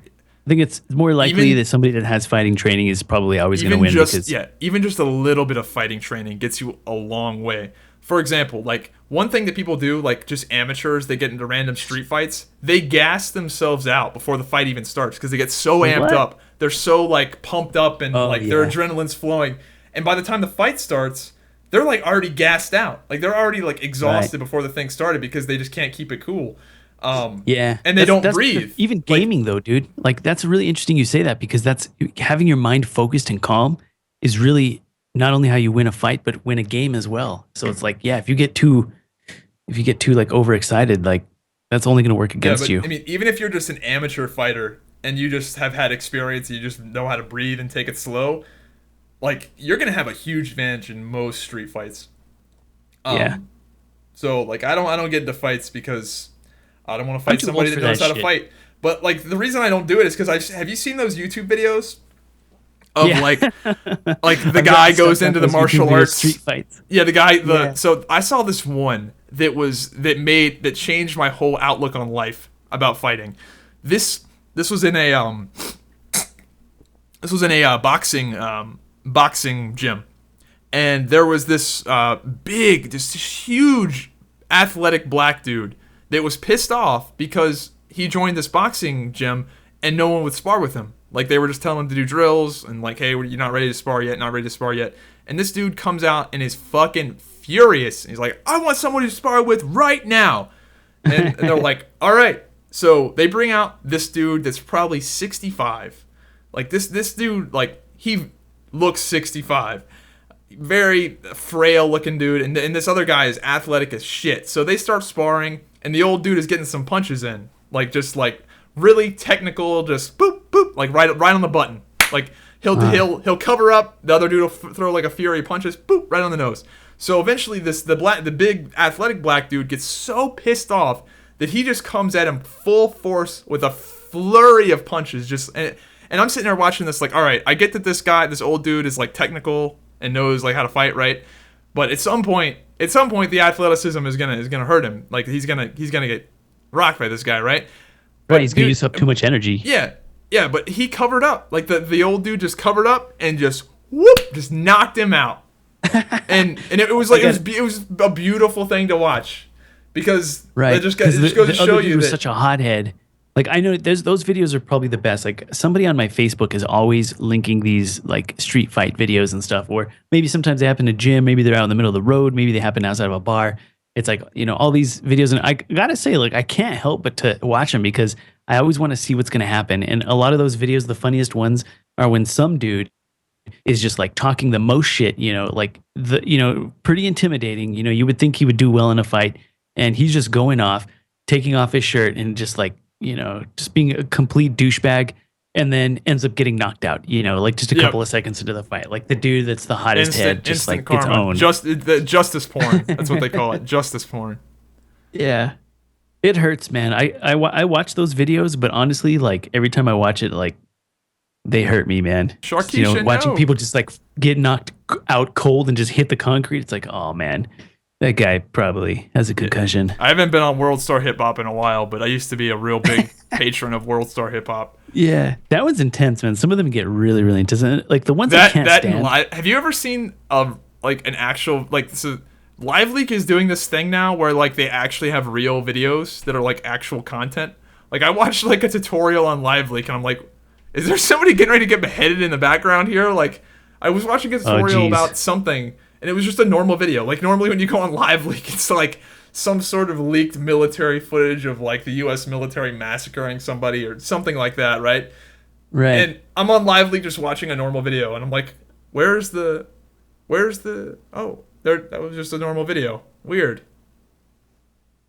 Yeah, you got to watch out with some of those videos that are out there, man. Some of them are pretty intense, and like, and I don't like the to watch interesting thing is like shit. we're very curious. So like, I'll usually click on them too. Even the military videos, like I'm just curious. I want to see, and I feel like I've learned a lot. Getting to see footage and stuff that you might not otherwise see unless you're in the military, unless you're deployed and stuff. So there's kind of like some fascination there, and I feel like it's enlightening.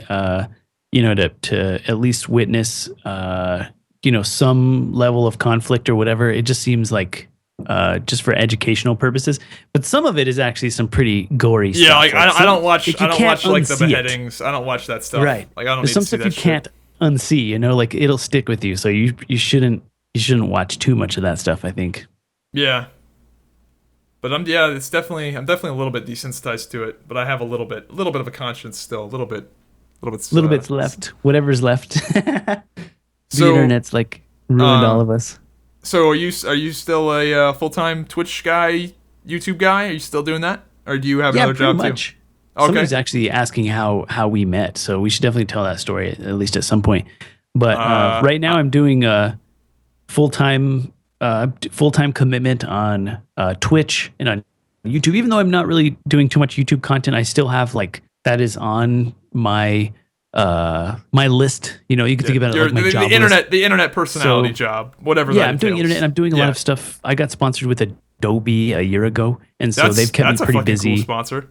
It was really good, and I didn't really, I didn't know what to expect and what it was going to be like. And also about a year ago, that's when the creative channel was coming out on Twitch, and Adobe kind of had a lot to do collaborating with Twitch to bring up the creative channel and to make it more well known. And I was thinking, I'll give you my first impression, and many of you guys might feel the same way. I was thinking creative is probably not going to be that big. It's, some people doing Photoshop and stuff, and that works. I was able to stream. It was going to be huge. That shit's really like I was kind of skeptical, but I'm that way anyway. I'm always skeptical. I want to see things play out before I totally believe in it or invest in it. But and it really did. It started to grow. And when I heard that Adobe was part of creative, I was like, I stream that stuff all the time anyway. Like I stream Adobe After Effects. I'm editing Swifty's Legends of the Arena. And, we got that series going on. We did all those things with Dara McTyre and Doug and all of those things. So we do these collabs and I would stream them and started kind of picking up viewers a little bit and kind of getting known in that community because Swifty's already big. Zybak also huge YouTube channel, just kind of doing these collabs and being part of that community, the World of Warcraft community, kind of turned people onto that content. Some people liked watching editing, some people didn't. And then Adobe came along and I was like, this is kind of makes sense, right? This is like a relationship that is that a pretty unique sponsor? Like, do they sponsor anybody else, or are you like? I've never heard of anybody. A lot of people. Yeah, they've got a whole like. If you ever go to that channel, you'll see it's kind of like Nvidia. How Nvidia streams they've got like has a team. They've got a team, right? Adobe's like that as well, but they probably have a lot more. And they're artists that do all different types of art. I'm one of the only ones that does After Effects and 3D. So it's I'm kind of unique, but there's other people that just like to draw. Some people color. Some people don't even use Adobe at all. They're really cool. They're like, you don't have to use Adobe. It's not about advertising the product. and stuff like that. It's really about the creative process. And apparently the guys that own Adobe, like the founders, there's some real cool, like some hip dudes that, really, just kind of put money into that creative process and stuff like that. So it was really like a really cool deal for everyone. And also I think for the creative community in general, because there's so much like content that's going on there. So if you're ever curious, definitely check it out. Some stuff I don't really care to watch that much. Other stuff is like golden content. It's like there's some guys on there that know so much that we're actually like Jason is a good example. He's the guy that has been using Audition since before it was Audition. It was what was it called? I forget what it was called before that. So he's been like in part of the development of the software every step of the way. And if you think about it, this software that we use is what all YouTubers, like most YouTubers, are using to make their YouTube videos. It's the software that we use for cinema. It's used in making Iron Man and all the movies that we really like. Like it's a huge deal, at least to me. So I'm happy that I get to be on there and share my own experience with the other creatives. Some people don't understand what I'm doing. Like I'll be having World of Warcraft characters on there, and some artists that don't really game that much, they're like, what the F is this guy doing? Like, what is that? They don't know what machinima is. But on the other hand, there's people that understand machinima and how it's part of the gaming community. Oh, that's kind of cool. So you get non-gaming people in there too that watch? Yeah. Oh, yeah, absolutely. Like, it's weird. The creative channel is that's kind of cool that Twitch has managed to attract people that aren't even in the gaming sphere to that thing. Because I would think it would be mainly gamers that are interested in the creative stuff, but that's good for them if they can get people that are not even gamers in there. I'll ask the chat. I'll be like, how many of you guys, are gamers, or what games do you play? And of course, we're on Twitch. So most of them probably are, but yeah, they'll say what games they play and stuff. But other people come, I guess, from different parts of the internet, and they just want to see that creative process, and they draw. They don't really play that many games. They understand Twitch is a gaming platform, but they're there for whatever. Yeah, it's pretty weird. Yeah, you're in a pretty cool spot because like I know you're doing like YouTube and Twitch, or Twitch I guess is your income, but you're in a position to where you could like just contract your services out to where like you could probably do that. Like you're in a pretty good spot to do that if you wanted to, just because you know what people want, and you can make like you have like a really good portfolio of cool shit you've made for people. And be like, like I made this kick-ass intro for all of these guys. So, I did like you could definitely I don't know if you are getting paid for what like the stuff you make for people, but you definitely could.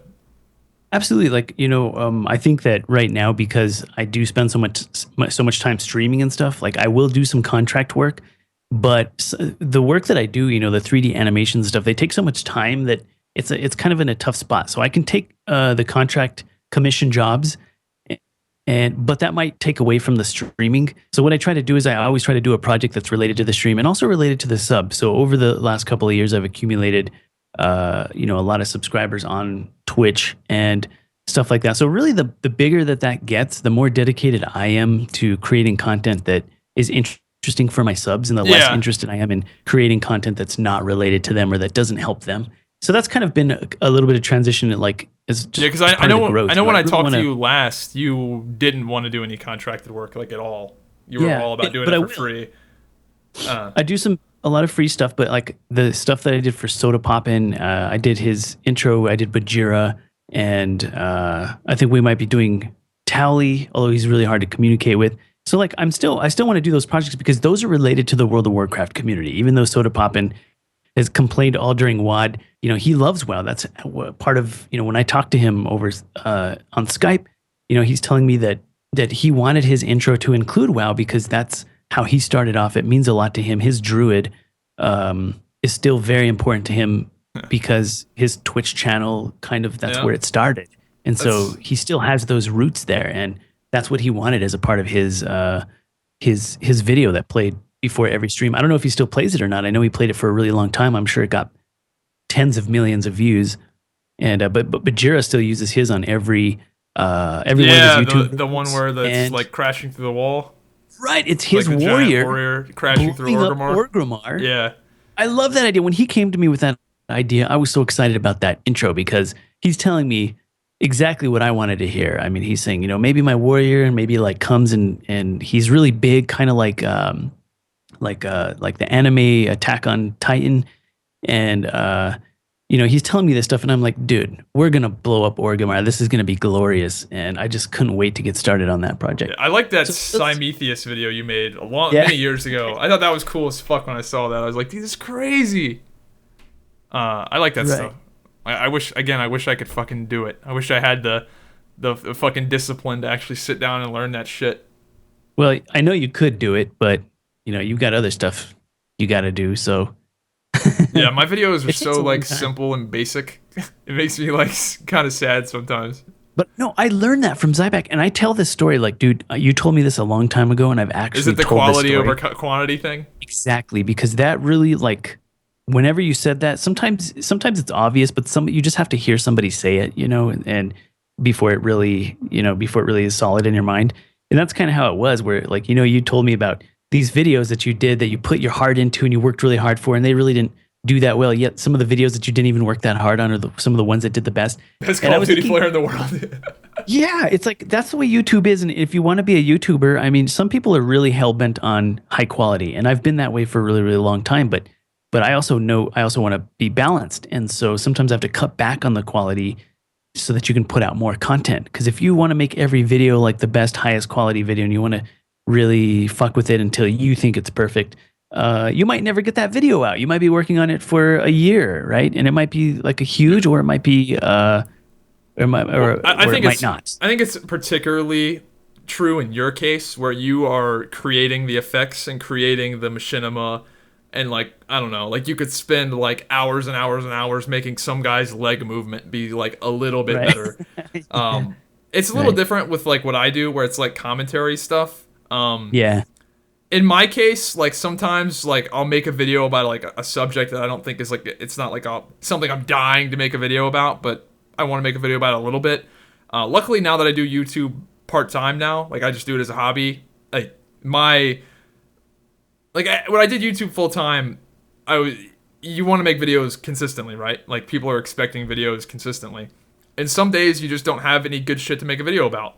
So like you put out kind of Right. like a filler video essentially, and that sucked. Like I got so burned out on doing that, which is why I decided to step back away from it. And now that I do it part time, I have the opposite problem where I've got all this stuff I want to make videos about, but I don't have the time, which is much Right. better. I would much prefer it to be like that than to So be. you're much happier that way. That's Yes, good, man. I'm having a lot more fun. Yeah. My YouTube I channel's wish actually that- been doing pretty well now, like randomly. Right, and you still make content. I mean, there's still plenty of content there. I was worried that whenever you slow down making content, that we would lose Zybak forever. But no, we haven't at all. Now you're still doing the podcast, the YouTube channel is still doing really, really well. It looks like Yeah, it's growing and still Well, saying your thoughts and how you feel about games and the world. That's what Zybak has always done. So it's almost like Yeah. nothing has changed. So the big thing is the watch time. So my views aren't like crazy impressive. I think I got like 800,000 views this month or something like that.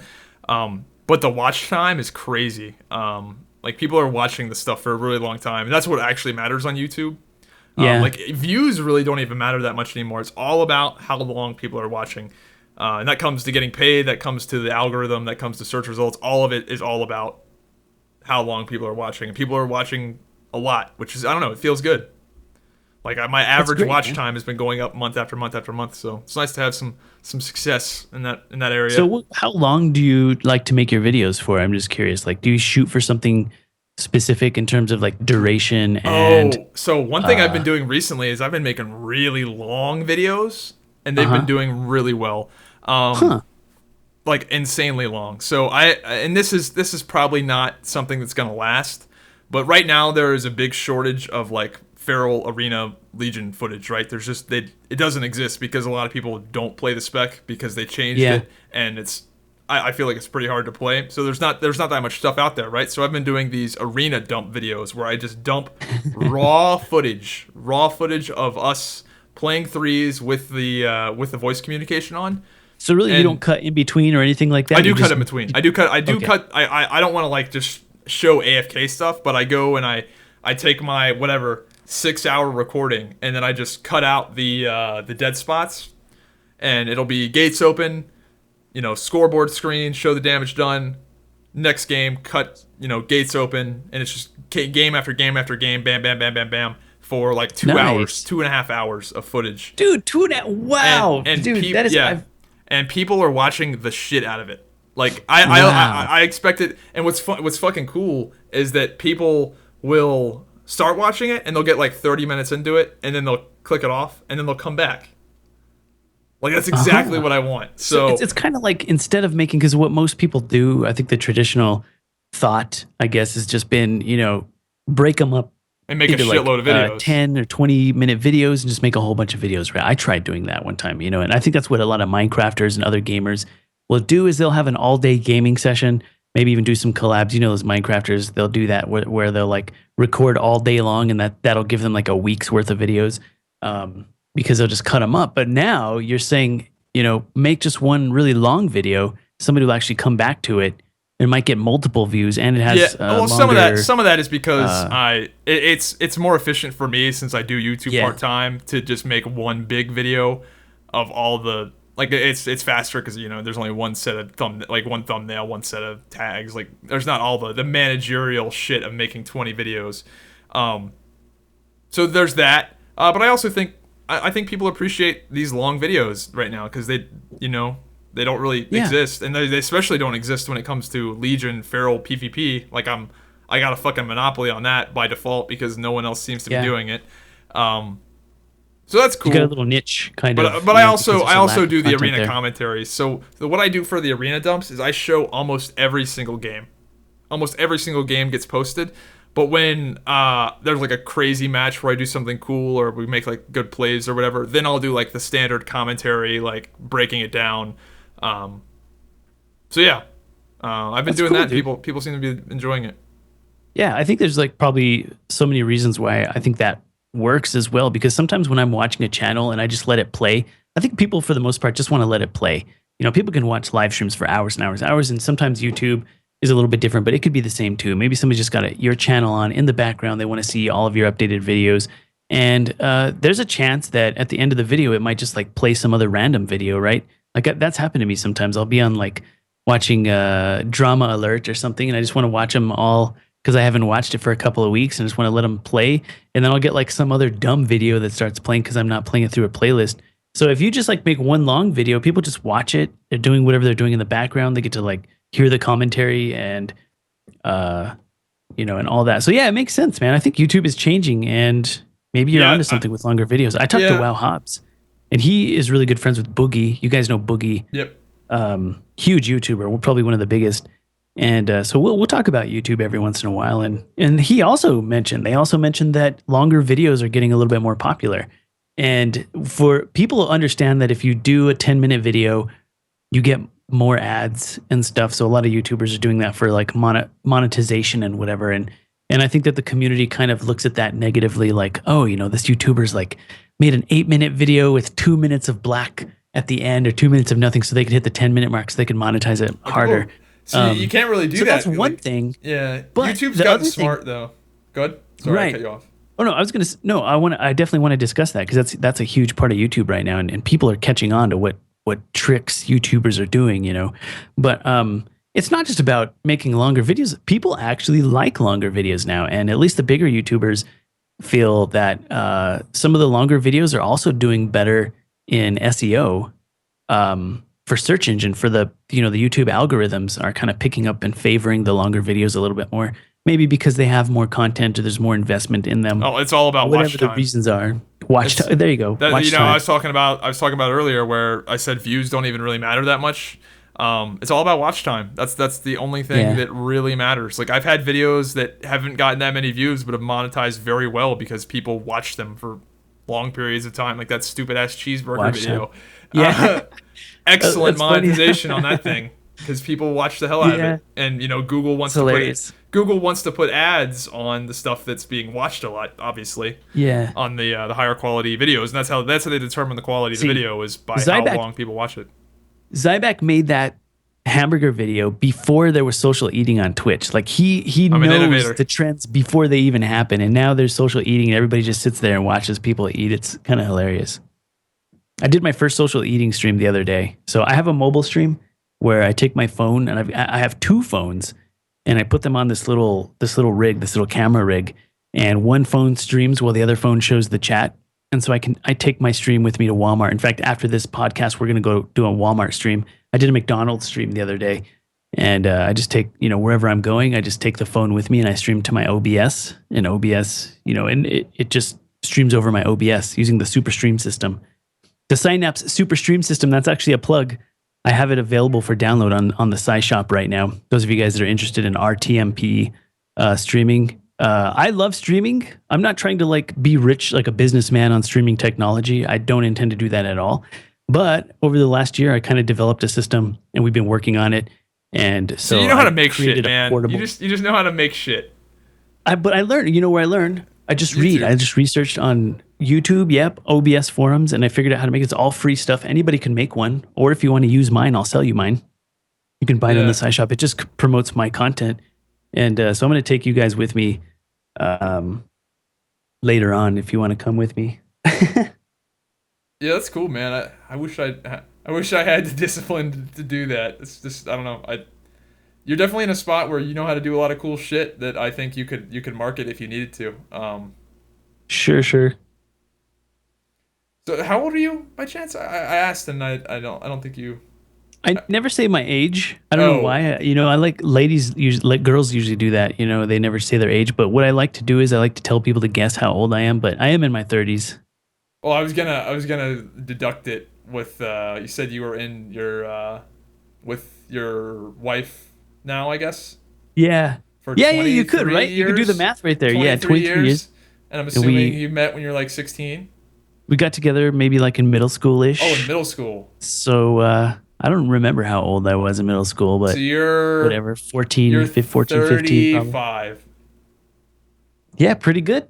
Pretty nice. Am I close or am I? That's pretty much right in the right in the area. The I don't want to do the whole guessing because that's just gets stupid. But yeah, that's cool, man. No, you did it. It's easy to deduce, and it's I'm not ashamed of how old I am or whatever. I mean, it doesn't really matter.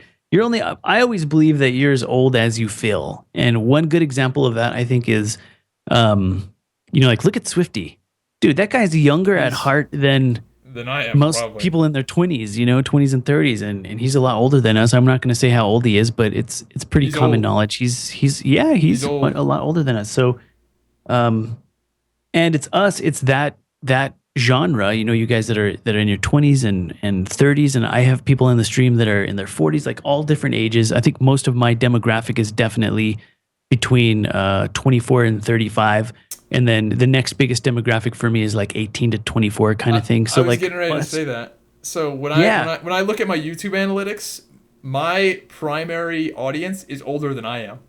So the people that I'm appealing to are older than me. How old do you think I am? I don't know if you know how old I am, but how old do you think I am? I think you're in I don't know, mid 20s. I mean, I actually take a specific guess. Take a specific age. Like a hard number. Hard number. How old is Zybak, guys? It's 24. Close. 23. 23. Okay. That's a good guess. Yeah. Wow. A lot of people think I'm in my late 20s for whatever reason. A lot of people think I'm in my late 20s. Well, probably because some of the things you talk about, when it comes to politics and stuff like that, usually that's an old people discussion, but younger people are getting more and more interested in that. And so maybe people give you a couple of years just because Zybak's pretty smart, man. He's a sharp guy. So I could definitely. You just can't prove it on paper. Yeah, if you watch his eating a hamburger video, you might know that he's younger. But if you didn't know that, I guess you have the knowledge. You have the. I already know because I've known Zybak for a while, So yeah, but it's as old as you feel. You can't. I think that you should never try to act a certain age. If you're younger, and you're trying to be more mature. It's just not real. Just be yourself. Or there's older guys that are trying to be younger. You just be yourself. And the gaming community is getting older. We started off. Those of you guys that are in your 30s and older 20s and whatever. We started off with the Nintendo. Some of you guys even know the Atari. Fewer of you know that, but we're gamers. This cohort is growing up, loving using YouTube and in the gaming community really hard. It's kind of that's the innovating cohort, and now it's gotten so much better with gaming that people are able to come out of the closet and be proud to be a gamer. I think when I was younger, there was a lot of people were uncomfortable to admit that they played video games because it was like shameful. If you spent so much time playing games, you should be doing other stuff. You should be outside. You should be working. You should be so many other things. And maybe it's still like that, but not for us. For our community, as streamers and stuff, people are actually able to make a living playing games. Those of you guys that like to develop, there's game development. Like game development is so lucrative right now. Startup companies are paying a lot of money, investing a lot of money into what's going to be the next biggest game. This didn't exist before. Maybe it was only Nintendo and Sega that were doing this before. Yeah. Now there's so many game developers out there. It's a good spot to be in for us right now. The thing that's crazy about video games is that this is basically guaranteed. The video game industry is going to have uninterrupted growth for the next like 60 years at least. Wow. Because because all you gotta do is you just think about it, right? People don't quit video games. Like it's not like so like my parents and your parents, they don't play video games, right? But you play video games, and you're gonna be playing video games 20 years from now. Like there's just gonna be more and more gamers as time goes until the gamers start dying, which is could you imagine like a bunch of 70-year-old dudes like trying to play we're all gonna be in retirement homes and having LAN parties in our retirement homes. Yeah, we're gonna be like, it's gonna take forever to do anything. Dude, the retirement homes that we're gonna be in are gonna be so badass. We're gonna have like the sickest fucking internet. Like, oh yeah, it'll be like PCs. It'll be like DreamHack, but the retirement home version. It'll be like you wish you had a computer as good as your grandpa. Yeah, really, dude. Shit, I had somewhere else I was gonna go with that, but I can't remember. Oh yeah, this is the mindfuck, right?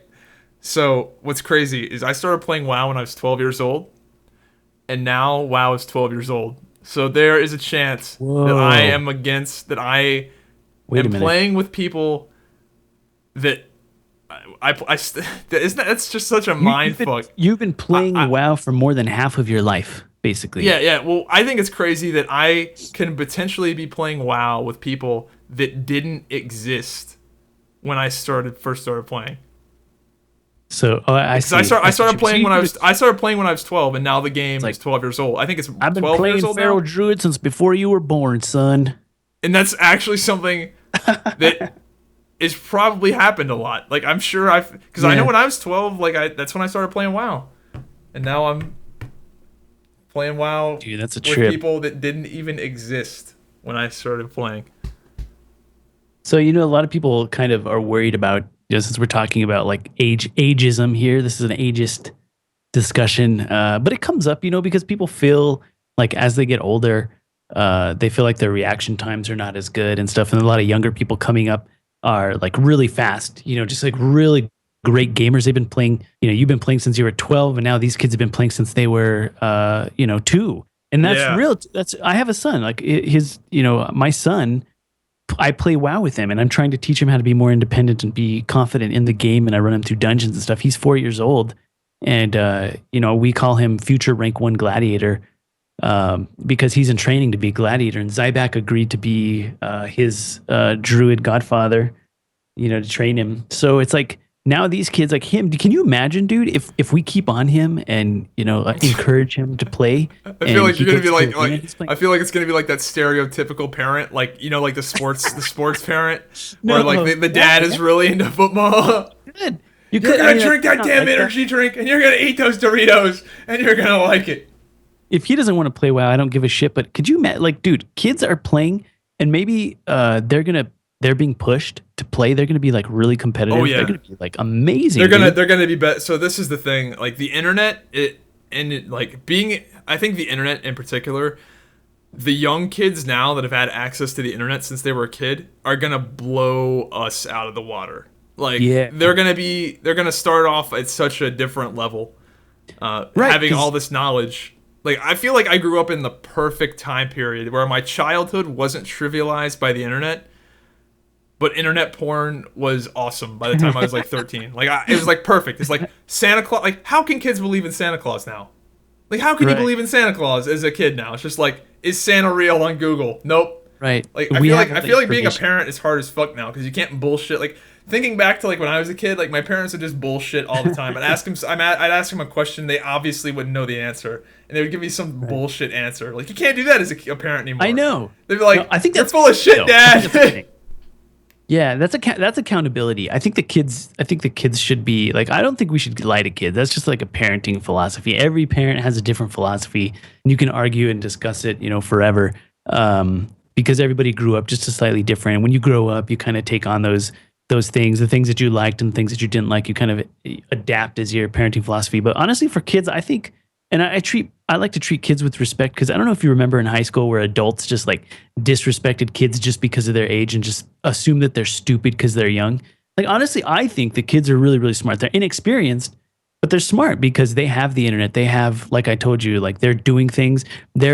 My kid is going to grow up on broadband internet and fast internet, and some kids are growing up on Google Fiber. And when we were young and we had to struggle with bandwidth, we even talked about that earlier today, where your struggles with bandwidth, and you've even moved to get better bandwidth, and where some people are still struggling with that kind of stuff.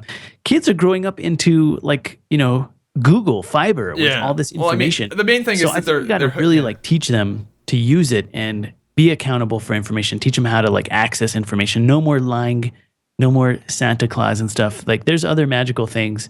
But I think that if you respect kids, they're not going to screw you later on. Because then once you lie to kids, they'll resent you. Just imagine being a teenager and not being able to do anything because like adults just like don't trust you, or they think you're stupid, or they treat you like you're stupid. It's like then you're like, now it's kids versus adults. It's like don't put yourself into that category of being resented. Like kids are going to fuck you over if you treat them like that. So give them some respect and let them know, look, I'm experienced and I will kick your ass, but I do respect you as a gamer and as a human and as an intelligent person. They're faster, stronger, and smarter in many ways. Just not as experienced. My thing is, I know that when I like once I became like an advanced internet user, I'm sure you can probably relate with this, where you find your circles of the internet. Like once you find those like parts of the internet, like the certain subreddits, the certain websites, the certain like once you know how to navigate those waters, you're just way smarter. Like I know when once I think I was around 16 or 17 when I finally like it really like clicked for me. Like I found like I don't know the certain places of the internet that just made me a smarter, better person. And the kids growing up with the internet now are gonna find that quicker. So they're just going to be smarter and better because they're going to have access to that sooner. I hope so. I mean, and in general, kids like when it comes to games, like kids are going to be better because they're more open-minded and because they have more to prove. Like they have more incentive to succeed. Whereas like me and you, for example, we're not going to be the next best player at XYZ game because we've got other priorities. Definitely and we're too close-minded. Like we don't think we're close-minded, but we have so much experience in these other things that it's going to affect our judgment no matter what. Whereas some kid going into it fresh, who's got all the incentive in the world, who's just this like blank textbook, who has none of the bad habits that we have. Yeah. They're not as damaged as we are yet, just from growing up and just from life, So I do think that esports, like, I think there is like people retiring from esports. It's like a meme, like really retired from esports. But I mean, really, I don't think you can be the very, very top for that long, at least in certain genres. Man, esports, speaking of esports, like it is like really taking off, but it's kind of a weird thing. Because there's so many startup companies and so many startup gaming crews and groups that are trying to get their feet into esports, and that's great. I think there's like a lot of stimulus that all that big money came in with like Shaq. Yeah, everybody wants the big. People are just trying to get the big money. They're trying to hit it big in esports, and I think a lot of people are. But there's so many startups that I'm seeing right now that ask me to design. Yeah, it's a gold rush. And for me personally, like I gotta say, I really want to be part of esports. And we did. I don't know if you remember, but last year, I think it was it was a long time ago. Not last January, but the January before. Oh man, it's been too long. We did the first cross-regional World of Warcraft RBG tournament between US versus EU. on Twitch, and I think it was right after the turn of WoD, and we had the new camera tools that we could go into the game and like spectate and all of that, and it did really really well. That's the only esports that I've done. It's already been a while. Esports has kind of come a long way since then, and World of Warcraft esports is also growing. Blizzard is really pushing Blizzard's that forward. actually like doing it justice, which is really sad to me, to be honest, because like they didn't do, they did esports so wrong for WoW when the game was at its prime. Like they wouldn't, Right, yeah. like I remember watching Wrath of the Lich King arena tournaments where they would have to, where the teams would choose the map they wanted, and you know how they had to, like let's say like I choose for my team to play on the Grand Arena. You know how they'd have to get the game to load on the Grand Arena? They just keep queuing over and over again until it popped. So there would be these really long periods in between games where they would have to just keep queuing for arenas. Oh, we didn't get in a grand, didn't get a grand, didn't get. Yeah. Yeah, and now you can war game it pretty much and go in there and spectate. But it is refreshing to see like that. I watched the most recent tournament that was yesterday, and the production quality is great. Like it's pretty fantastic. I just wish they would have done that from the start. Like imagine where we'd be if they actually gave like a little bit of a shit back in BC and Wrath. They should have started sooner. I know the guy that develops that plugin that they use for esports. And so Blizzard didn't even make that? Somebody else? No, it was just a guy. It was just an independent guy. You can actually download it on Curse. Oh, that's crazy that some other guy just did Blizzard's job for them. That's right. And we were working with him. And like I said, it was like already it's almost been 2 years since we did that first thing whenever spectating first came out and you could choose the arena that you wanted and actually spectate it. Once they kind of put that into the game, he started developing that plugin. And there was no documentation. He kind of had to figure it out. He tried to reach out to Blizzard developers to get more information. We were in conversations while all this was going on. And so with what little information he could get from them, he made the plugin. And then all of a sudden, it took like many months for Blizzard to realize, whoa, look at this plugin. We could do esports with this. And it's like, we've been doing it. We already started esports. We're way ahead of you. And then Blizzard kind of, took it over with the last BlizzCon. And then they helped him out. They started helping him develop it, and it's gotten better and better. And they give him, what he needs. And he's working with developers. He says, like, this doesn't work. This is buggy. Can we fix this? And they've kind of, went back and forth with him. And now it's a pretty solid system. And the plugins that he does for esports, I think, are specialized. The ones that you can download off of Curse are not as full featured. I think he tries to keep it exclusive for the tournaments. But when we did tournaments with him, he would give us his like secret versions, and we were using his that UI is very good. Alphas. I was watching that most recent tournament, and that it's really good. Like they made the spectating experience great. Like you could see all the cooldown, all the major cooldowns for every class below the unit frame. Right. And whenever somebody would pop like recklessness or whatever, their unit frame would catch on fire, and it's presented in a way to where it's just nice. Like you can see when the Shadow Priest doesn't have dispersion up.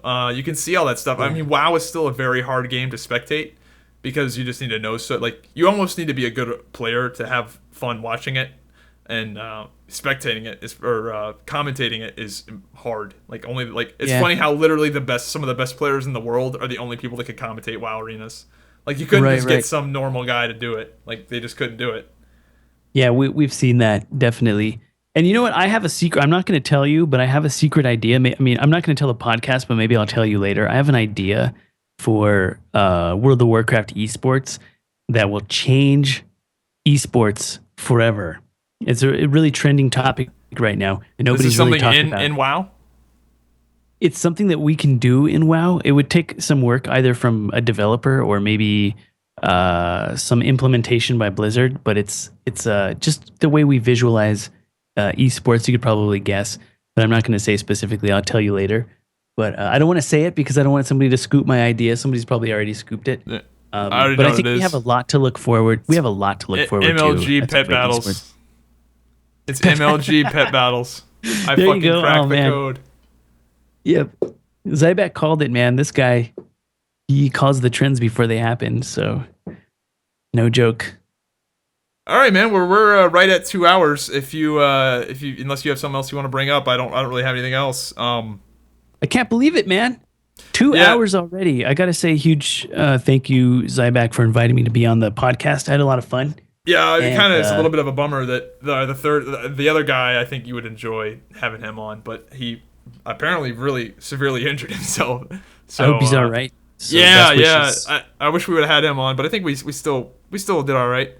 Um, so There's I'm so looking much at to your talk about. chat. There's no way Somebody you licked could. me. Freakazoid86 licked me. Zybak has been licked one time.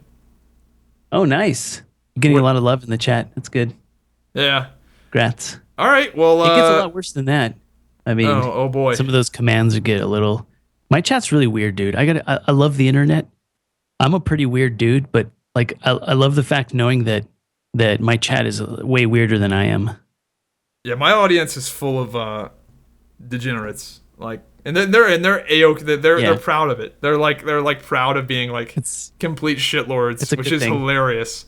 Like if Yeah. I like so one time I got really shitty. This is actually an idea I ripped off of FPS Russia, but I got really shitty service when I went out to eat with somebody, and I just tweeted out their phone number, and dude, Oh, everybody called them. Dude, it was no way. hilarious. Dude, the phones were ringing off the hook, and it was funny because I could hear the person answering the phone, and he's like, "There's people Mm. calling us from Germany." They're mad at you. You effed up. You Yeah, messed with the wrong person, Lord it Zybak. was fun. It's just fun to abuse. Like, have you ever abused your internet power before, like manipulating some online poll? Like, I've done that with local like news polls, where like they'll have like an option to fill in some poll option, where it'll be like the local news. Like, what do you think about this? And I'll just send my audience of fucking degenerates to go and just fuck that whole Right, thing right. up for them. Dude, the internet is glorious, man. It is so much fun. I Yeah. love the internet. That's why I spend all my time here. That's why I need a Yeah. full time commitment to it. You just, yeah, it's good, man. You know, I realized that after working ooh, check it out, Hakora. After working in science and stuff like that, I realized that I was kind of starting to do YouTube and Twitch as I was still working in the laboratory. And there was a moment where it kind of switched. There was a moment where I started realizing, kind of like a tipping moment, a tipping point, where I realized I would rather spend my time helping out people on the internet, doing tutorials, or being part of the World of Warcraft community, being part of the YouTube community and Machinima and all the things that I was doing. I started realizing I want to spend more time doing that than being in the lab. And after that tipping point kind of happened, then I started spending more time streaming, and it just got better. So I always tell people, follow your hearts. I know it's kind of cliche, in whatever it is you do what you like doing, because you're going to do it better. You're going to be a better version of yourself, and you're going to do better work. All right. Yeah, you got to be kind Whatever of smart work about it is. though. You can't do that completely. Well, that's the biggest fear. People fear that, oh, well, I can't just drop what I'm doing and become an artist or whatever. You got to play it smart. You got to transition Yeah, into like it you and stuff you like you that. you built your skill set up before you Yeah. like decided. Like you didn't just go. It's a process. You didn't just quit your job at your science lab and be like, I'm gonna Right. go join the NFL. Like you didn't like do something that you just like completely had no experience in. You gotta do some But baby that's steps. a great example. Okay, so if it's the NFL that you want, even if you're not a star running back and you're not making it on the first string for pleb tryouts, there's something else that you can do there, because NFL Yeah, is you huge. keep, and you that's keep you kind of the keep your point. day job and you work out until the tryouts come out. You don't But you I don't mean, just drop even if everything. you're not on the field, you can be on the field, not maybe not as the Yeah, you running can be back, a but coach. you Like, can be the yeah, water girl if you want. I mean, or a coach. The point is, like, those who can't don't do give up teach. on your dreams, and just follow it and get yourself in. If it's gaming, a lot of people want to break into gaming. Like, think about it. Gaming is huge right now. Like, you have more of a chance than ever to get in Yeah. Oh well, there's a lot to of people. gaming. Yeah, there's a lot of people trying to break in though too. So Yeah, like whether you're a pro I or a think you're the developer, I whatever it think you're is. the perfect example of somebody breaking into gaming, doing it the right way. So the masses, they want to break into gaming and they want to be the all-star MLG like esports superstar legend, right? That's like the path that the masses want to go for. But Yeah. realistically, you have broken into gaming in the best way possible. You have developed a skill set that hardly, I don't know of anyone else that has the same skill set you've got. Like you've got the gaming knowledge to know what people want. Like Right, the right. the the the like the thing Brazier got, like of his of his character smashing through Orgrimmar and it being epic as fuck, right? So Right. he could go to somebody that has the same skills and know-how that you have and not get that same result because that person isn't a Right. gamer. That person doesn't play WoW. That person isn't that person could that you he could have gotten the what program to use for that 3D After Effects, After Effects. Cinema 4D, and He After could have Effects. gone to Yeah. the greatest Cinema 4D After Effects guy of all time and said, "This is what I want," and that guy would have made something worse than what you made because you know what's cool, like you know what he's Yeah. looking for, and you're in that world, you're in that sphere, and that's how you broke into the gaming world. Yeah. It's a Because genre. yeah, I completely agree. You know, we're in the genre together, so it's kind of yeah, I've been able and to the way I expand that broke in niche a little was bit. I'm just a loudmouth asshole that people seem to like to hear talk. So yeah, Yeah. Be yourself. Don't give up on your dreams. Just do it. No excuses when it fails because it's always going to fail a little bit. Some shit just doesn't work. Like even when you put your heart into it, sometimes it just doesn't work. But you never give up, and you keep pushing. Those are my last words. that's a good thing to end on, I guess. Yeah. All right, so I'll link all of Synapse' stuff in the description down below. Twitch.tv/Synapse. Your YouTube channel is Synap. What is it? Synapse. YouTube is youtube.com/rsmrt. Oh yeah, RSMRT. It's kind of weird. RSMRT. Yeah, yeah. But my website is psyfx.com, like psyfx.com. That's the shortest one. And on my website, you know, you can find all my tutorials, my YouTube channel, my Twitch, and the Synapse Super Stream system. You know, if you guys are interested in streaming and you want to take it to the next level with the mobile stream and with the LAN setup and the gaming house capabilities, it's basically a capture cardless system. And I don't want to give that one too much of a plug, but I want to let you know Oh about yeah, it in no, go case. for it, man. And yeah, I'm always inviting people to join the community and join the movement. And yeah, man, thanks for having me Yeah, on. yeah, the I'd love to have you podcast. on. Hopefully, the next time we have you on, my co-host won't have a massive injury.